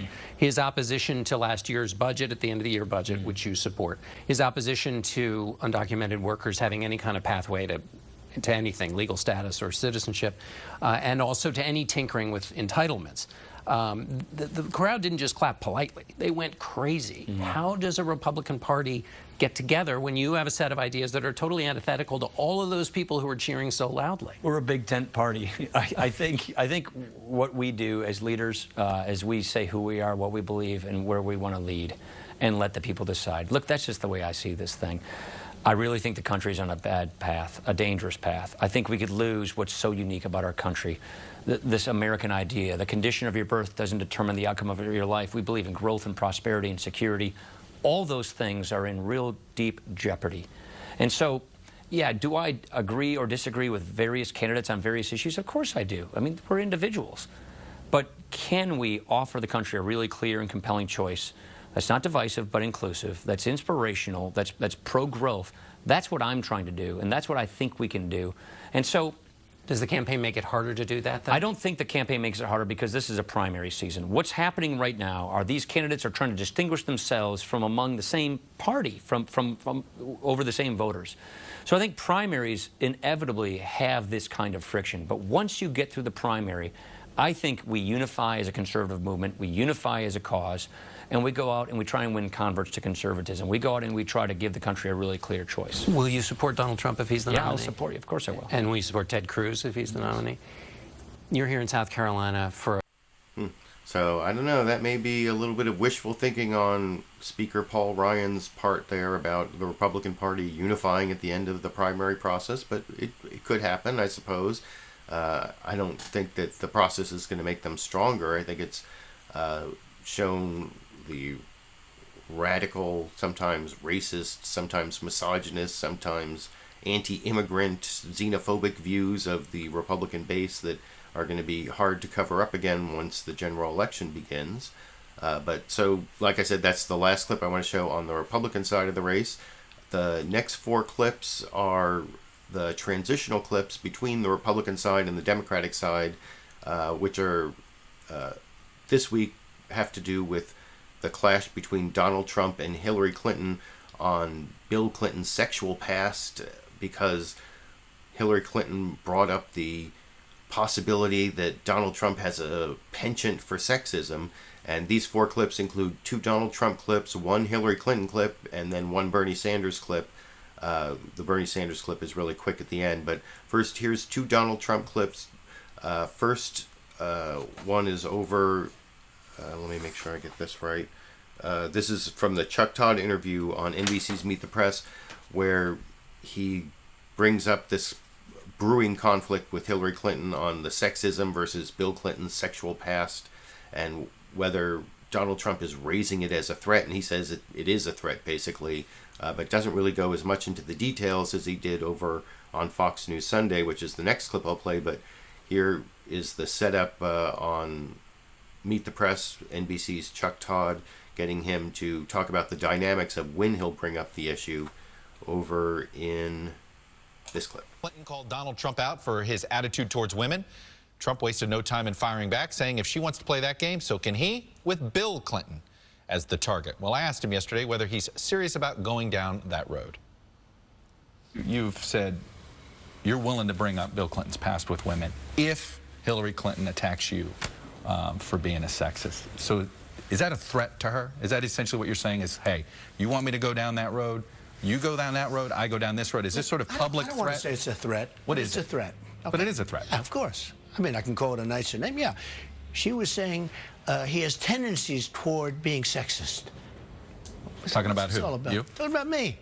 And I said, wait a minute. She's married to an abuser, a woman claimed rape, and all sorts of things. I mean, horrible things.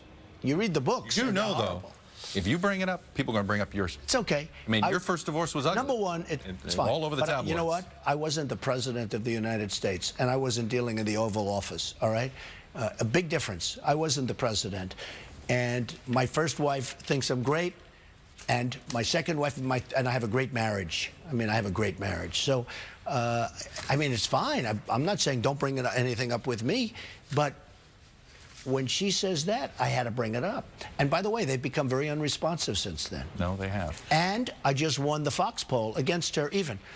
I'm up substantially over Hillary in the Fox poll that just came out. As you know, people call you a lot.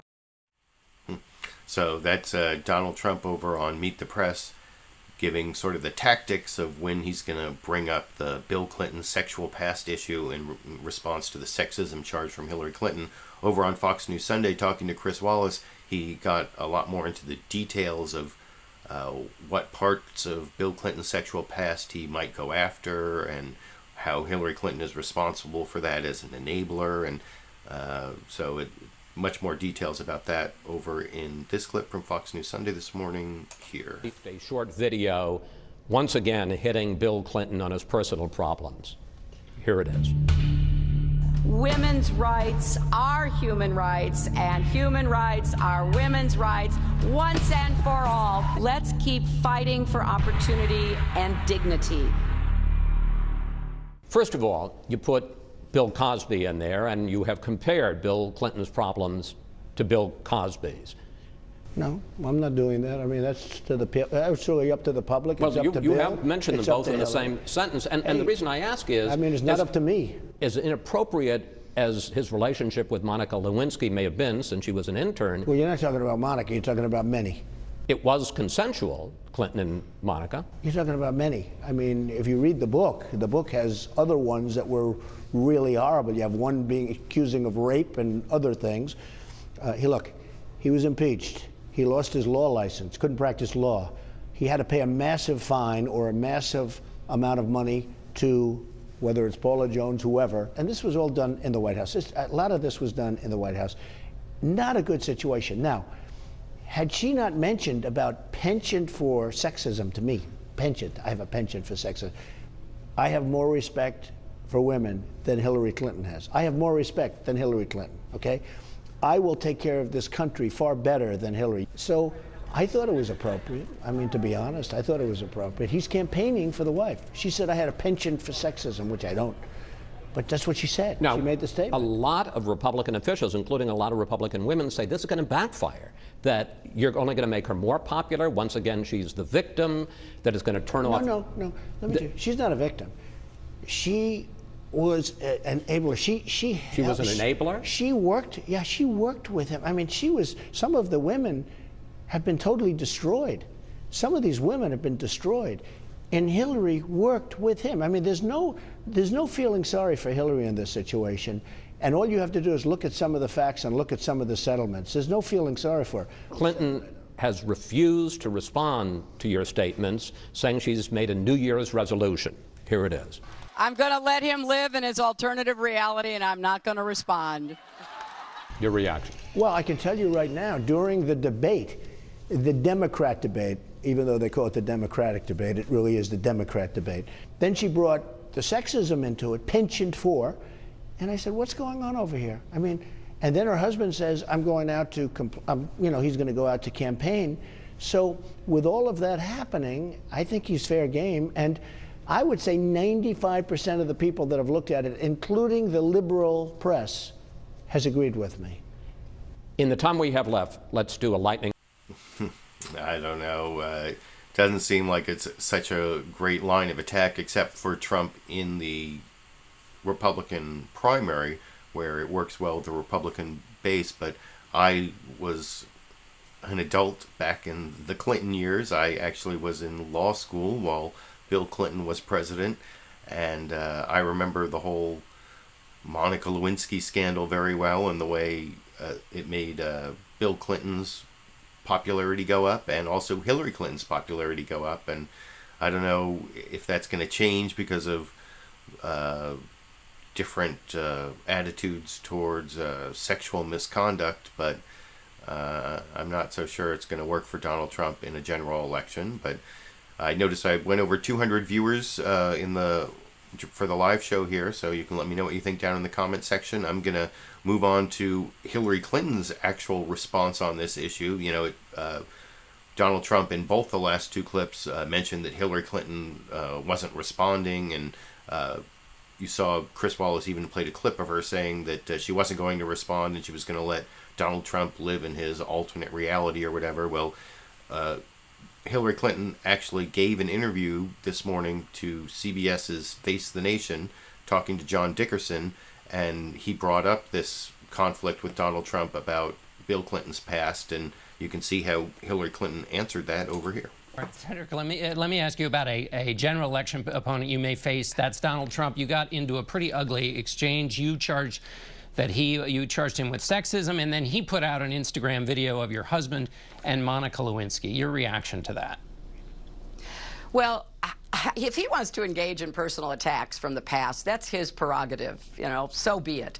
I'm going to draw the distinctions between where I stand and where he stands when it comes to equal pay for women, raising the minimum wage, which affects 2/3 of the women who are the ones receiving the minimum wage, protecting a woman's right to make the most personal health care decisions. That's why I'm so proud to have the endorsement of the Planned Parenthood Action Fund that I'll receive today in New Hampshire, because I'm going to fight as hard as I can against any efforts to defund Planned Parenthood, something that he supports. So there are very clear distinctions. He can say whatever he wants to about me. Let the voters judge that. But I am not going to let him or any of the other Republicans rip away the progress that women have made. It's been too hard fought for, and I'm going to stand up and make it clear there's a huge difference between us. Secretary Clinton, what do you say, though, to those, even in your own party, who say that a discussion of that portion of your husband's career is fair game to talk about in an election?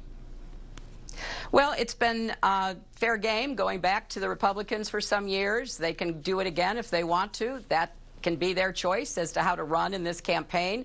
Didn't work before, it won't work again, because it is what people are focused on not for the past, but for the future. What are we going to do to get wages rising? What are we going to do to create more good jobs? What are we going to do to keep rights? What are we going to do to make sure that the Supreme Court has people on it who will defend women's rights, who will defend marriage equality, who will defend voter rights? So I can't run anybody else's campaign. They can say whatever they want. Right. More power to them. I think it's a dead end, blind alley for them, but let them go. I'm going to talk about the differences between us because I think that's what Americans care about. Secretary Clinton, I'm afraid we're at a dead end. So that's the response from Hillary Clinton to the attacks from Donald Trump on Bill Clinton's past, in response to her attack on Donald Trump and his penchant for sexism.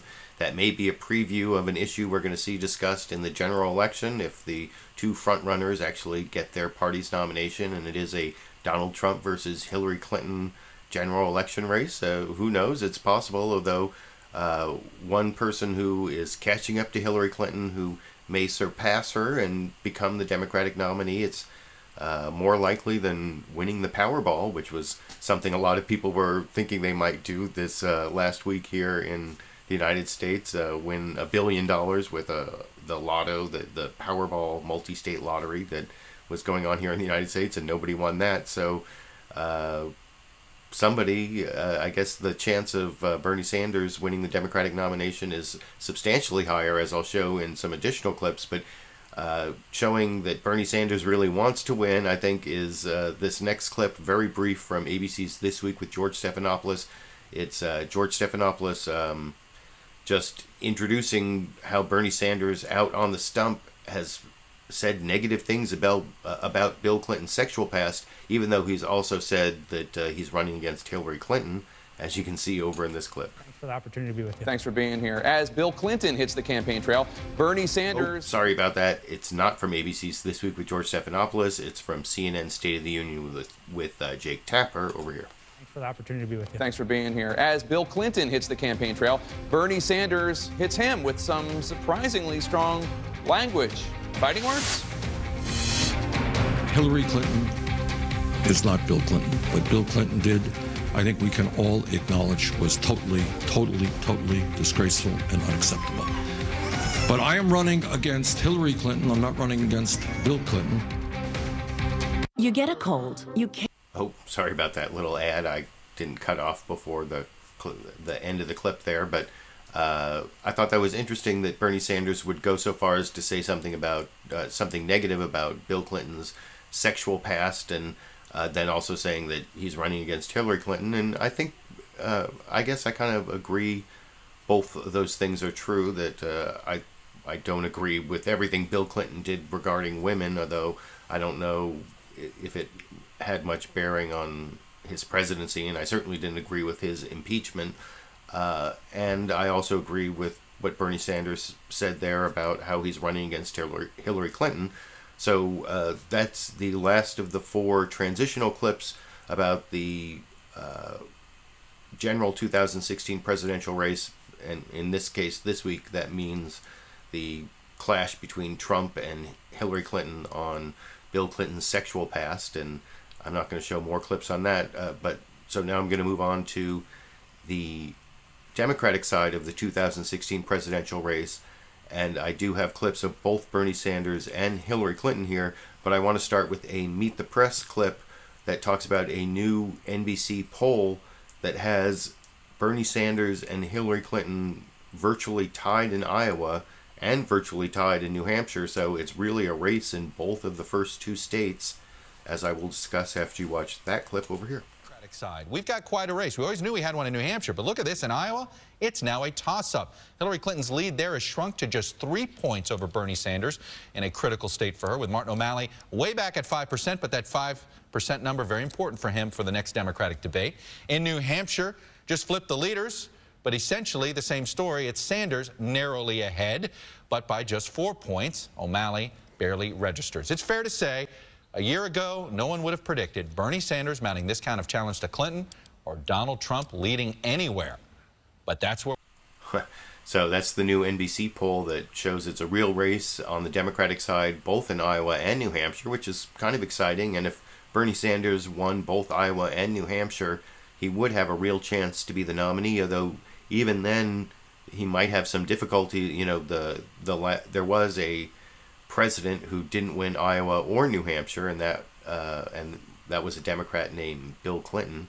He came in second in New Hampshire, and that made him the comeback kid. And I don't know how Hillary Clinton might spin that. Well, I've already seen Bill Clinton trying to spin it as the New Hampshire loss as no one who's ever won New Hampshire against someone from a neighboring state, or I can't remember how he put it, but it's because Bernie Sanders is from a neighboring state.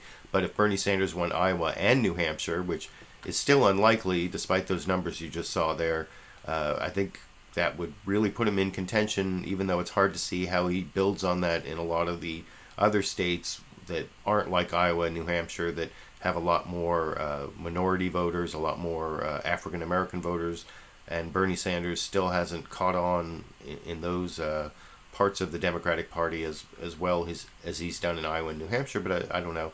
Well, I have to wait and see. But I want to move on to 3 clips from Hillary Clinton's interview on CBS's Face the Nation. She has not done as many interviews as Bernie Sanders, so I want to make sure you get pretty much the whole interview she did on Face the Nation, cut up into some clips I want to discuss for, fair use criticism purposes. And the first one is talking about the fact that she is basically tied in Iowa with Senator Bernie Sanders, and her answer is pretty much talking points that, polls are up, polls are down, but I have my agenda, and here it is over in this clip. This morning. Good morning, Secretary Clinton. I want to start with politics. We're going to talk about a lot today, but let's start with politics. The new NBC Wall Street Journal Marist poll says in Iowa it's 48-45, you over Sanders. You were once way ahead. So what's happening? Oh, John, these polls go up, they go down. I stay pretty focused, as I think we all should, on what we have to do to build on the progress of the Obama administration, but go even further. And that's why I've outlined a very significant agenda to raise wages and to take on the gun lobby and to be, making America safe in every way that I can. And those are some of the differences that I have with my primary opponents, and certainly very deep differences with all the Republicans running. This week, another batch of So yeah, that's the first clip talking about the polls and being tied with Bernie Sanders. And like I said, she pretty much just went to the talking points on the agenda. And I actually showed the beginning of the next clip I want to show about the Hillary Clinton email scandals, which I never really thought are much of a scandal, but there were a couple new issues that broke this week.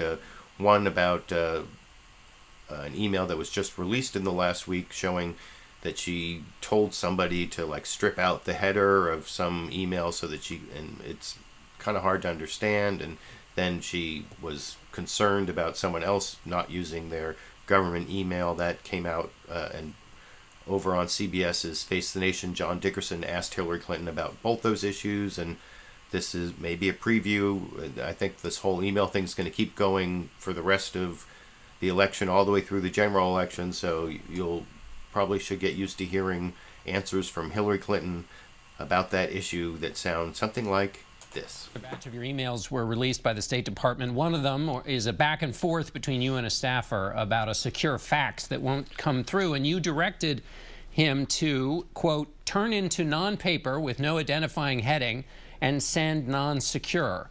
Aren't you ordering him to violate the laws on handling classified material there?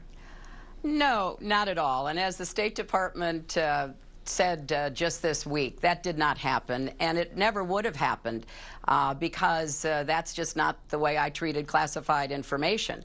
Headings are not classification notices, and so oftentimes we're trying to get the best information we can, and obviously what I'm asking for is whatever can be transmitted, if it doesn't come through secure, to be transmitted on the unclassified system. So no, there's nothing to that, like so much else that has been talked about in the last year. So in no instance, what's striking about that particular email is it suggests you were very facile with how to do this process. You knew the instructions about how to get around the restrictions for sending classified information. So you're saying there was never an instance, any other instance in which you did that? No. And it wasn't sent. So I think, this is another instance where what is common practice, namely, look, I need information. I had some points I had to make, and I was waiting for secure facts that could give me the whole picture. But oftentimes, there's a lot of information that isn't at all classified. So whatever information can be appropriately transmitted. Unclassified often was. That's true for every agency in the government and everybody who does business with the government. But the important point here is I had great confidence because I'd worked with Jake Sullivan for years. He is the most meticulous, careful person you could possibly do business with, and he knew exactly what was and wasn't appropriate. And in fact, as the State Department has said, there was no transmission of any classified information. So it's another effort by people looking for something to throw against the wall, as you said in the beginning of the program, to see what sticks. But there's no there. Well, this one is a little different since the FBI is investigating this specific question of whether a classification was meddled with. Let me ask you about another email in this batch, which was one in which you seem to express surprise that somebody emailed on their non-State Department personal email, which is what you were doing. Why was that a surprise to you? Well, I emailed 2 people on their government accounts because I knew that all of that would be part of the government system. And indeed, the vast majority of all my emails are in the government system. So that's how I conducted the business. I was very clear about emailing anything having to do with business to people on their government accounts. On gun control this week, So, like I said, get used to hearing answers like that for as long as Hillary Clinton is a candidate, and she's most likely going to be the Democratic nominee, so I guess we'll be hearing about the email scandal all the way through November, if that's the case. And before I get on to Bernie Sanders clips, I want to show Hillary Clinton giving the details of one of her big conflicts with Senator Bernie Sanders on the Democratic side, and that's on this gun issue. And a little later I'll show a way that President Obama in his latest talk about guns in his New York Times op-ed may have created a little way to leverage Hillary Clinton versus Bernie Sanders. I'll discuss that when I get to those Dennis McDonough clips, but first here's Hillary Clinton talking about how she's different than Bernie Sanders on the gun issue, especially on this issue of voting for this vote back in the Senate years ago as to whether gun manufacturers should have immunity from liability in civil lawsuits. Here's Hillary Clinton talking about that over here. Control this week, you've been pretty tough on Bernie Sanders, specifically on the question of legal protection to gun manufacturers. He has now said that he'd be interested into changing the law to allow to go after gun manufacturers who act irresponsibly. So isn't that what you want? No, that's not what I want, and that's not what the country wants, and that's not what President Obama called for. And I think he has been consistently refusing to say that he would vote to repeal this absolute immunity from any kind of responsibility or liability. It's the only industry in our country where we have given that kind of carte blanche to do whatever you want to do with no fear of legal consequences. You know, President Obama and I and Senator Sanders were all in the Senate at the same time. 2 of us voted against what the NRA says was the most important piece of legislation in 20 years for the gun lobby.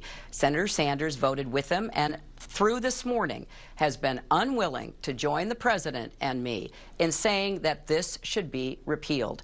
That has to be the effort that we all are behind. And, you know, he often says, well, look, I'm from Vermont, and, you know, that's different. It's not like being in New York City. Well, in fact, the other senator from Vermont, Senator Leahy, voted with President Obama and myself. So I think that the excuses and efforts by Senator Sanders to avoid responsibility for this vote, which the NRA hailed as the most important in 20 years, points up a clear difference. And it's a difference that Democratic voters in our primary can take into account. Who's going to really stand up to the gun lobby, try to deal with this scourge of gun violence that takes 90 people's lives a day. I'm pretty clear on what I will do, and I support and will work hard to implement what the president has been advocating. On Senator Sanders' response, this idea that he represents a state in which there are a lot of gun owners, you were a senator. Aren't you sympathetic to that? I mean, you said you represented Wall Street, and that's what shaped your views on certain Wall Street policy, and you suggested that as president you'd be different than you did as senator when you were representing a state with a constituency. So why isn't it fair for Bernie Sanders to say, as president, I would be different than I would as a senator representing a state with a lot of gun owners? Well, you know, I think you've really mixed up two important issues here. I've been consistent on gun lobby restrictions. In fact, I supported the Brady bill. Senator Sanders voted against it 5 times. So there's a very clear difference. And when it comes to Wall Street, yes, I represented New York, and I was proud to do so. And I took on Wall Street. I'm the person who came out against, you know, derivatives. I'm the person who came out calling for restrictions on CEO pay, which thankfully got into the Dodd-Frank bill. I'm the person who went to Wall Street and actually confronted them in 2007. I called them out on the role they were playing in the mortgage market. So I do have a history of taking on what I consider to be the abuses that come from any industry, including Wall Street, and I will continue to do so as president. And the proposal that I've put forth about how we rein in the excesses of Wall Street so we never again face what we did in 2008 has been judged as being more comprehensive, tougher, more effective by Barney Frank, by Sherrod Brown, my friend from Ohio who leads the banking efforts in the Senate, and by Paul Krugman. So, you know, I have a plan that will go after not just the big banks, because Dodd-Frank has given us the tools to do a lot of that, but to go after the so-called shadow banking industry. And I think I'm well prepared. I know what needs to be done. It's kind of like Nixon going to China, John. All right, Senator, let me ask you. So, like I said, that is Hillary Clinton going pretty hard after Senator Bernie Sanders on his stand on gun issues, and specifically on this bill that was up in the Senate back when Hillary Clinton was in the Senate and Barack Obama was in the Senate, and Bernie Sanders is still in the Senate, but as to whether to give immunity to gun manufacturers from certain lawsuits for liability for deaths that result from guns that they manufactured, or gun sellers. And I'll show Bernie Sanders responding to that in a couple clips, but first I want to show 2 clips of Obama's chief of staff, Denis McDonough, in a way siding with Hillary Clinton against Bernie Sanders. It seems like you saw how Hillary Clinton was trying to say that she and Obama were together voting for this bill, and the only one who's not for it is Bernie Sanders, this bill, or repealing this bill that gave gun manufacturers immunity from liability. And here you can see Denis McDonough explaining both on NBC's Meet the Press to Chuck Todd, and then on CNN's State of the Union to Jake Tapper, this New York Times op-ed that Barack Obama wrote about how he's going to be a one-issue voter and he'll only endorse candidates on the Democratic side or the Republican side who support common sense gun reforms, including repealing this immunity for gun manufacturers, which brings up the issue as to, does that mean he won't support Bernie Sanders and he's taking a side in the Democratic primary? And you'll see, I'm going to start with, on Chuck Todd, on NBC's Meet the Press, Chuck Todd doesn't really, I think gets, well, I'm going to compare the two, and I think one of them gets a little more out of him than the other, and I can't, at this point, I can't remember which one is which, so I'll watch the first one and let you know and discuss it before I show you the second one. This is first, this is the one, let me see, this is, starting off with Chuck Todd on NBC's Meet the Press this morning here. Gun control in what was an emotional speech at the White House. But Tuesday isn't just about his last year in office. It's also about an attempt to set the agenda for the presidential campaign. And he made that clear in a New York Times op-ed on Friday, where he stated he would not campaign for any candidate who does not support his common sense gun reforms. Looking ahead to Tuesday and beyond, I'm joined by the White House Chief of Staff, Denis McDonough. Mr. McDonough, welcome back to Meet the Press. Thanks for having me, Chuck. Let me start with that op-ed in the New York Times about common sense gun control. He said, the president said he would make it a litmus test for his support in 2016. There's an active Democratic primary in here, and one of the common sense gun reforms he wrote about had to do with giving immunity to gun manufacturers. Well, one of the two main candidates, Senator Bernie Sanders, voted for legislation that gave immunity. Does that mean the president could not support Bernie Sanders if he were the nominee? Look, this isn't only about the primary. This is about, we've got a third of the Senate that's running. We've got all the House that's running. We've got state houses and governorships across the country where this is going to be an issue on the ballot, as it should be. And that's what the president's saying. So when it comes down to the primary, obviously we'll see who the nominee is at the end of that. That's not our job. That's the job of the party to make those decisions. And then they'll take a hard look at the agendas and the positions of those candidates. Then we'll make some final decisions. The Sanders campaign claims there is no daylight between the president and them and Bernie Sanders on this issue.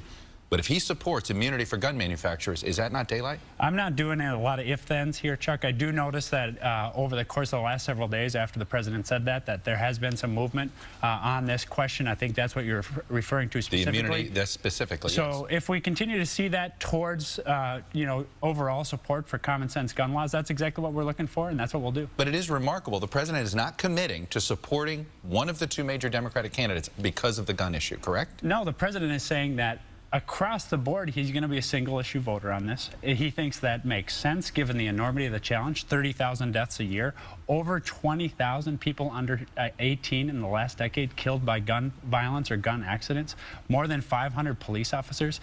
It's time to say enough is enough, Chuck, and that's what the president's saying. Okay, and when could we expect him to make his choice public on who he supports in the Democratic primary? Well, we'll do exactly what has been done in the past, which is when the nominee is set, then the president will be out there. And that's so he's not going to go early. No. He's not going to use this gun issue as an excuse to say, no. I'm going to support Secretary Clinton. No.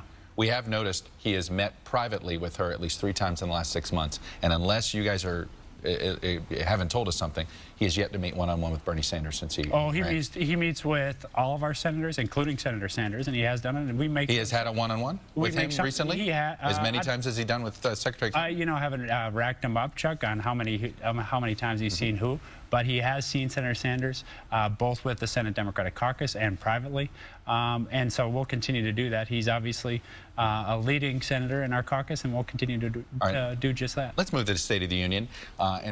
So what I thought was interesting about that exchange compared to the next one over on CNN State of the Union with Jake Tapper is Chuck Todd asked his follow-up questions with such specificity that I think he got Chief of Staff Denis McDonough there to retreat into neutrality, kind of, where he wouldn't really say that they were putting any sort of pressure on Bernie Sanders or that they were taking some sort of preference of Bernie Sanders over Hillary Clinton. But you'll see in this next answer talking to Jake Tapper where he doesn't try to pin him down as much. He gets more of an actual answer to the question that Chuck Todd was trying to get, where he actually says that that Bernie Sanders has moved somewhat on the gun issue, and they like to see that, and they're waiting to see him move on the issue, which was kind of what Chuck Todd was trying to get him to say, but he wouldn't say. But he did say over on CNN State of the Union this morning over here. Also making a big issue out of gun control, talking about increasing background checks. He also said in a New York Times op-ed, he wrote in a New York Times op-ed, that he's going to become basically a single-issue voter in some ways. He's not going to support Democrats or anyone who doesn't support, in his term, common sense gun legislation. Now, I don't know exactly what that means in terms of how he's going to make that decision. Bernie Sanders, for example, voted against the Brady bill when he was in the House. He voted to protect gun manufacturers from being sued, to give them immunity. Does Senator Sanders meet the president's standard? I want to say 3 things about this. First of all, the president is not making a big issue of gun control.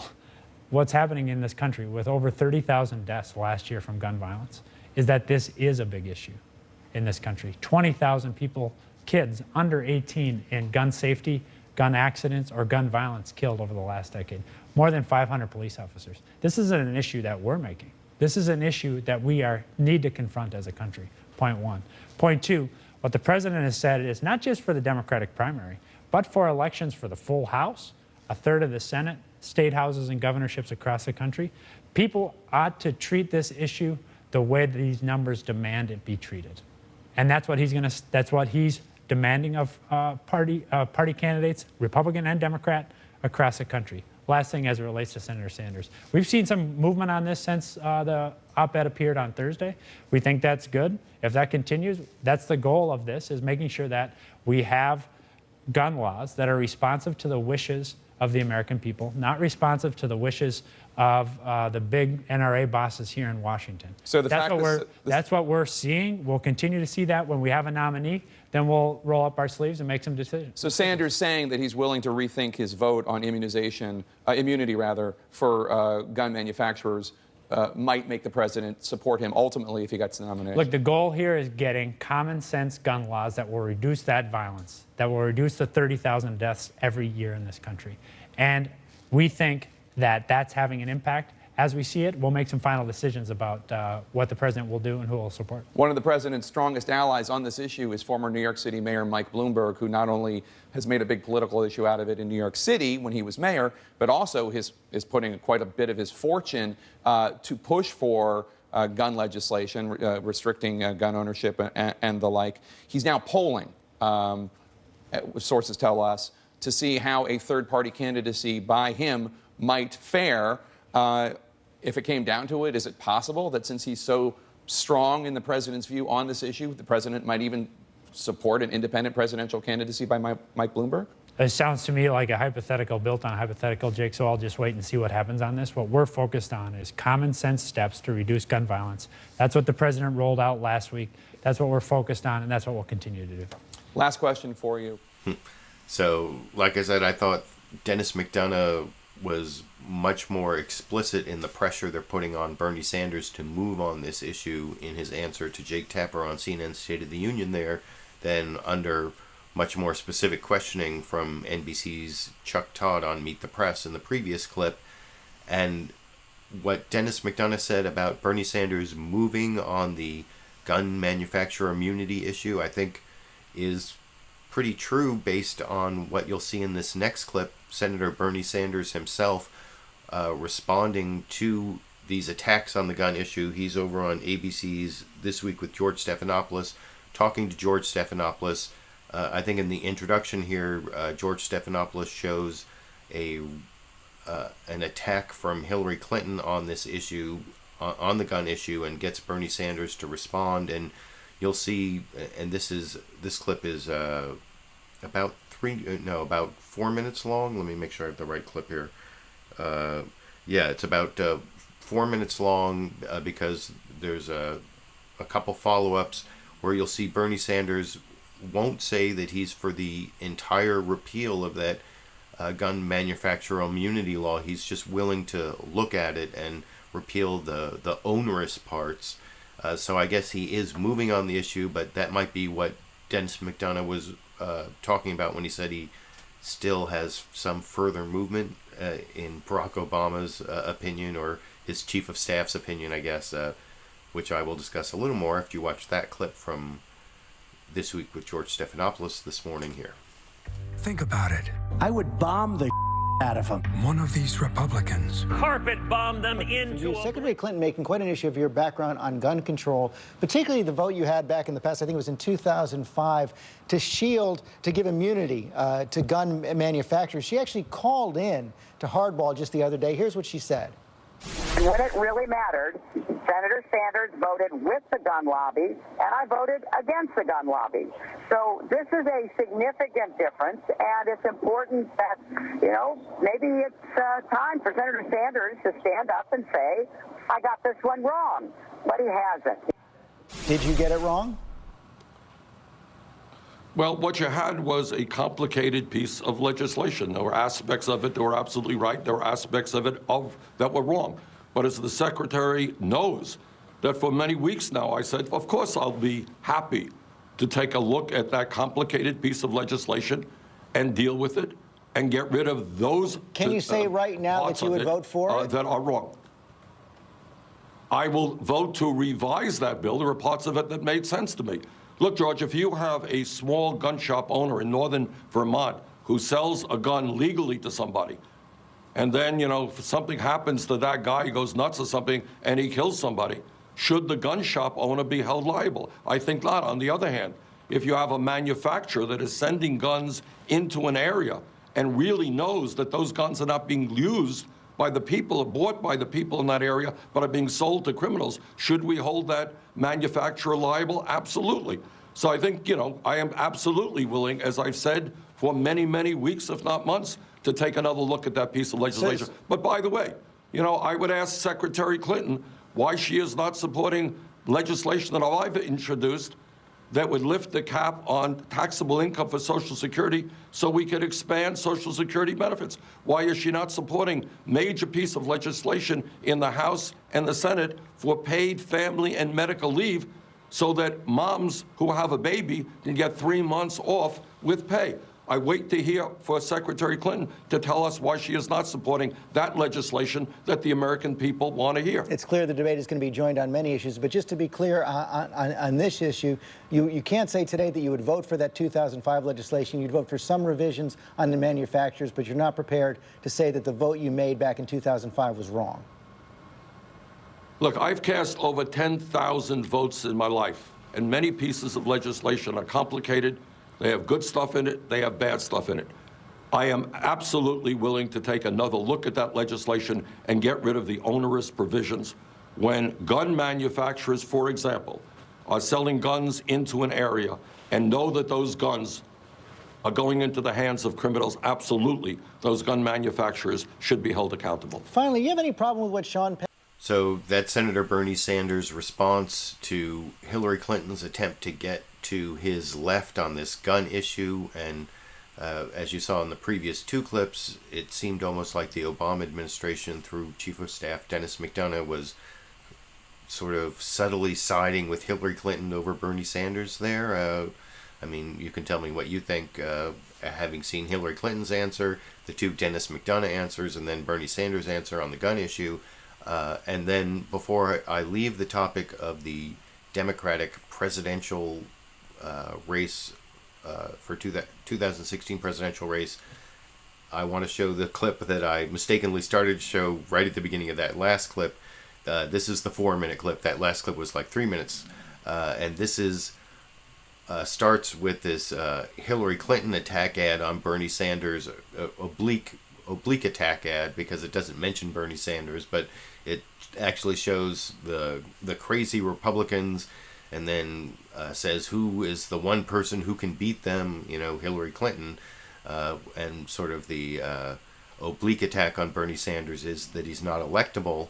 And you'll see George Stephanopoulos ask Bernie Sanders about that and uses the results of that Frank Luntz focus group. This is a different focus group. It's the Democratic voters, about Bernie Sanders being unelectable and too old, and being a socialist who people think are communists. And you'll see Bernie Sanders answer some of that, but doesn't really answer all of the questions. And I will discuss what he doesn't answer after you watch that clip, last clip in the Democratic side of the 2016 presidential race topic for tonight here.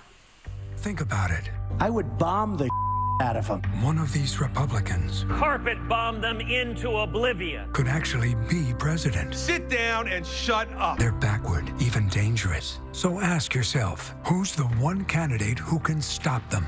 Hillary Clinton. Brand new ad from Hillary Clinton on the issue of electability, as we have brand new polls this morning showing tight races in both Iowa and New Hampshire. Here they are from NBC. The Iowa caucuses show that Hillary Clinton holding just a 3-point lead over Bernie Sanders, 48-45. And in New Hampshire, Bernie Sanders ahead, 50-46 over Hillary Clinton. Senator Sanders joins us this morning from Iowa. Thank you for joining us this morning, Senator. Neck and neck race. It is. George, when you consider how far we have come over the last 8 months, it really is incredible. We started at national polls at about 3%. I think most of the recent polls have us head in New Hampshire. I think we're gaining steam here in Iowa. I think we have an excellent chance to win here. And I think our message The message that there's something profoundly wrong when the middle class continues to decline and almost all new wealth and income is going to the top 1%, that is a message that is resonating. People are tired of establishment politics, establishment economics. They want change, and that's what we're fighting for. It does appear that Secretary Clinton could hit a nerve, though, with this issue of electability. You know, we conducted this focus group over the weekend. Frank Luntz conducted it, and some of the voters had some concerns about you and the electability issue. Let's listen. My biggest thing is Bernie seems old. And I Bernie is old. And I see how that office ages people. Bernie won't make it. Can he go the distance? In my mind, no. One of the biggest flaws of Bernie Sanders was to admit or state that he's a socialist. People think it's communism. So those issues of socialism, communism, and age getting in the way of your electability. How do you reassure those voters? Well, for a start, I would urge those voters, voters all over this country, take a look at recent polls in which Bernie Sanders is matched with Republican candidates, Trump on down. Hillary Clinton is matched with Republican candidates. And you know what? In many of those polls, including the major recent one, Quinnipiac poll, we beat Trump nationally by 13 points. Secretary Clinton beat him by 7 points. Look at a recent New Hampshire poll, just in New Hampshire.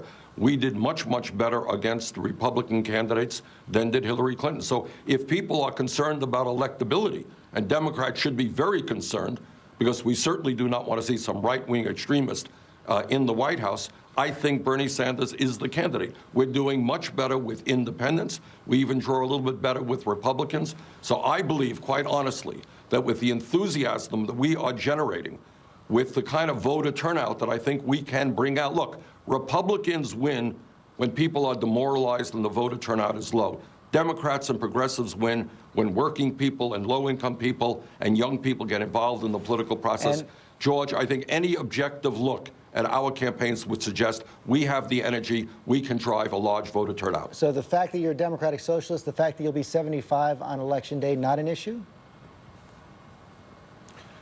I think the fact that we are bringing forth a message on issue after issue that are being supported by the American people, whether it's job creation, raising the minimum wage, climate change, making public colleges and universities tuition-free. Those are the issues that the American people are being galvanized around. They want us to take on the billionaire class and the greed of corporate America. That's what our campaign is about, and that's why I think we have the momentum. That issue does seem to be working. So I thought that was an okay answer from Senator Bernie Sanders there for the last clip I'm going to show on the Democratic side of the 2016 presidential race. I didn't think he really answered, the age question, which he has a good answer for, or could have a good answer for, and didn't really answer the Democratic Socialist thing, which I've made previous videos about, where I've said that I don't think it's a good label for him to stick to, because he doesn't really believe in government ownership of the means of production, and socialism is such a bad word in the United States, even though what Bernie Sanders is actually talking about, which is more, liberal Democrat, or social Democrat, they call it in Europe, not democratic socialist, but social Democrat, which has to do with a, robust social safety net and some wealth redistribution through progressive taxation, but not government ownership of the means of production, which is what socialism is. And anyway, I've talked about that several times in the past, and I didn't want to get deeply into the semantic arguments about, and there's also a public relations, or, a political argument that using a label that has a negative connotation for a large segment of the voting population, especially when that label, socialism, doesn't even really fit your policies, doesn't make much sense. But you can see Bernie Sanders did not answer that question, and that was the last clip I wanted to show on the issue of the Democratic side of the 2016 presidential race. In fact, the entire 2016 presidential race, which took up almost the whole program, is done for the broadcast tonight, and I hope that we're going to actually get some real voters pretty soon. As I've mentioned, February 1st is the Iowa caucus. February 9th, I believe, is the New Hampshire primary. So we're just 3 and 4 weeks away, basically, from having real voters resolve some of the issues. If Bernie Sanders wins both of those, he may have a chance. And if Donald Trump wins both Iowa and New Hampshire, he's got everything pretty much wrapped up. And if he doesn't, then he may have a challenger or even 2 challengers, depending on who comes in first, second, and third. So that is something exciting we'll be seeing in the next few weeks. I want to move on. So the last issue I want to cover is this arrest of Joaquín El Chapo Guzmán in Mexico on Friday, and then this weird story that broke over the weekend of Sean Penn writing an article in Rolling Stone magazine where he interviewed El Chapo, and I've actually put a link to the Rolling Stone article down in the video description, and it was covered both with a couple questions to Denis McDonough and then one question to Marco Rubio. I didn't show the Bernie Sanders response, which was,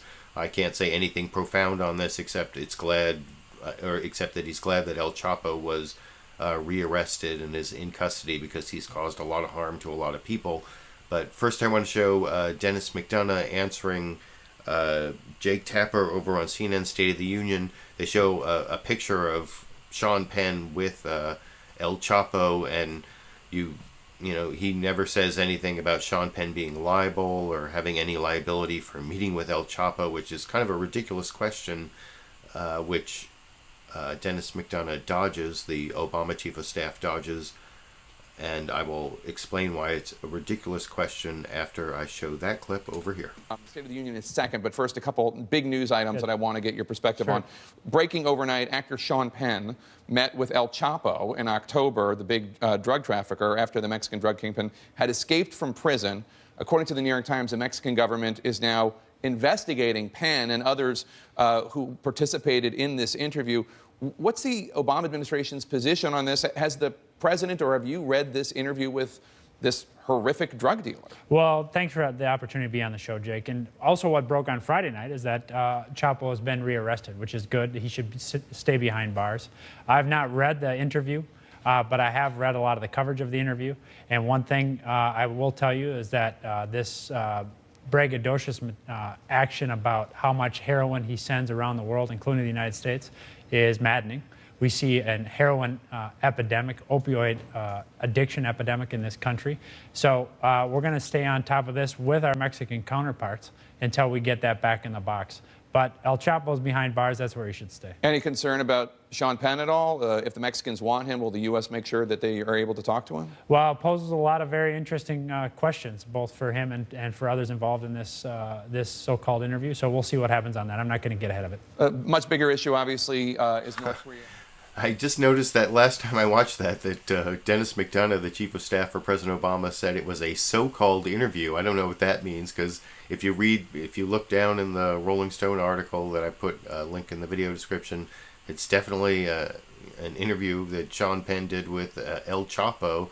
And I'm surprised that, well, I'm not really surprised, but I feel like I should be surprised that journalists don't stick up for another person fulfilling the role of a journalist, in this case Sean Penn, writing an article about El Chapo. I mean, definitely a newsworthy topic, and they're asking like if he has some legal liability for doing an interview and publishing it in Rolling Stone. You would think journalists would stick up for another person fulfilling the role of a journalist, but Jake Tapper didn't really seem to stick up for him there, and Denis McDonough said basically that it was a so-called interview, but didn't really take a position in that part. But I'm going to show another answer from Denis McDonough in just a minute, responding to something that Senator Marco Rubio said about this issue on ABC's This Week with George Stephanopoulos. Talking to George Stephanopoulos, got asked a question about this Sean Penn interview with El Chapo, and Senator Marco Rubio just totally rips into Sean Penn, calling him like, oh, I think a long time ago he might have made movies. And then says, he has a constitutional right to, say these things, but it's grotesque. And I don't know. I guess Senator Marco Rubio did not like the movie Fast Times at Ridgemont High for some reason, or in any way. Anyway, his answer here is, or his attack on Sean Penn is pretty gnarly in this clip. Overnight that Sean Penn, the actor, interviewed the Mexican drug leader El Chapo a few months back and had several follow-ups interviews. The Mexican authorities are now investigating. Do you have any problem with what he did? Yeah, I'm not. Look, I think Sean Penn is not someone I spent a lot of time thinking about. I didn't even know he was still around. I think he made movies a long time ago or something. He interviewed El Chapo. We, I guess, used the interview that he had in order to find him. Or the Mexicans did. That's fantastic. I hope they extradite El Chapo to the United States. And, you know, if one of these American actors who have benefited from the greatness of this country, who have made money from our free enterprise system, want to go fawn all over a criminal and a drug trafficker in their interviews, they have a constitutional right to do it. I find it grotesque. Senator Rubio, thanks for joining us this morning. Ooh, what does Senator Marco Rubio have against Sean Penn? I don't know. I made a video a long time ago, an edited, narrated video, like my old style videos, where I had O'Reilly attacking Sean Penn. For some reason, Bill O'Reilly on Fox News really hates Sean Penn, and had something to do with same-sex marriage. I can't remember the exact topic, but for some reason, people on the right hate Sean Penn, and Marco Rubio, I thought, was excessively harsh on Sean Penn. Sean Penn's had a pretty good acting career that's spanned a long time. This actually didn't make me think so much of Fast Times at Ridgemont High. It made me think of The Falcon and the Snowman, where Sean Penn was like this go-between spy who would go down to Mexico, and that made me think of this whole thing with El Chapo. But I want to show one more clip. This is the last clip of the broadcast.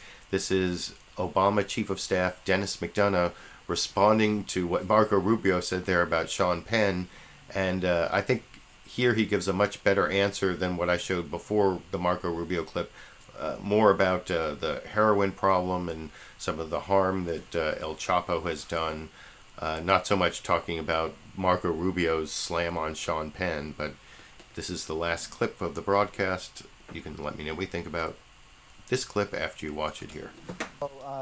Perhaps being extradited to the United States, and Sean Penn doing that extraordinary interview with him for Rolling Stone. Senator Rubio called that grotesque. What is your response? Mexican authorities are investigating. Do you think the U.S. should investigate as well?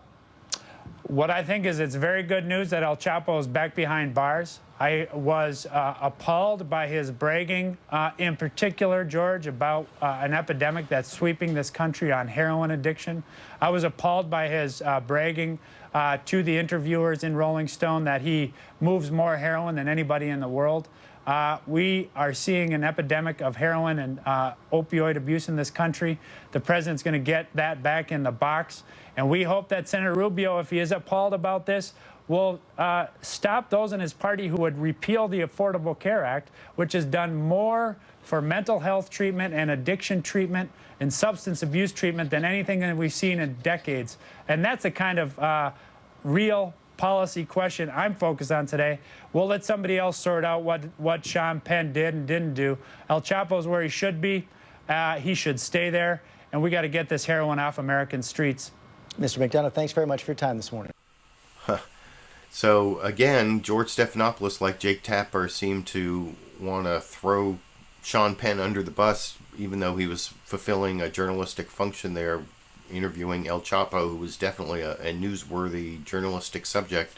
And Denis McDonough also didn't want to stand up for the First Amendment right of journalists there to, I don't know, no one seems to want to protect Sean Penn's right as a journalist, but I thought that Denis McDonough gave a much better answer about El Chapo there and the whole heroin aspect, and he seemed to know a lot more about the article talking to ABC's George Stephanopoulos in that last clip than in the clip before last, talking to CNN's Jake Tapper. But I don't know. Sometimes these politicians can decide how much they know or how much they want to show they know, depending on what they want to say in the answer. I don't know. You can let me know what you think down in the comment section. I'm glad to see so many of you join me live. Well over 200 people posting a lot of comments, and you'll see over on my Patreon page when I post the link to this video, I also put down in the corner a link to all of the comments. I've been saving them along the way. There's over 1,000 of them. I've been trying to read them. I answered a few of them, especially about my dog Sandy. By the way, Here's that picture of Sandy. Actually, now she's lying down, but I didn't have time to take a picture. I got to finish up the show, but I wanted to thank all of you who joined me live, and I want to thank all of you who contribute to my continuing broadcasting of these corporate media clips by becoming one of my patrons on Patreon. I put a link down to my Patreon page down in the video description. You can click on that. I'm pretty close to my goal of about $400 a month, which would be $100 for each of these broadcasts. It takes me 6 to 8 hours before the broadcast to prepare it, and then a couple hours, as in this case, it's a little over 2 hours to broadcast it, so I'd say 9 or 10 hours. So for minimum wage, I figure about $100 a week, $400 a month. If you want to become one of my patrons, I'm about to give out candles like the ones you see right here, hashtag LiberalViewer candles, for people who give a lifetime donation of $30 or more. And then you see these little hashtag LiberalViewer stickers. I may be able to give those out at a lower contribution level. I'm still working out the details on that. Also, if you hover your mouse up in the corner here and click on that little eye, if you live in like one of 4 select countries, you can give me a direct donation on YouTube fan funding. It helps me get income for the work I do, even on weeks where I don't get ad income. If you watched last week, you may have noticed that for the key first 24-hour period after it became a recorded video, there was no monetization because of a copyright claim from CBS. They do Face the Nation. It was on one of the Face the Nation clips, but it took them about 24 hours to release it on my fair use dispute, and so that was about half the views on last week's video did not get monetized. So that's why I depend on these donations from patrons on Patreon or direct donations through YouTube fan funding. I appreciate all of you who do that, and also just those of you who watch and comment and give me a thumbs up down there in the comment section or share the video around the internet.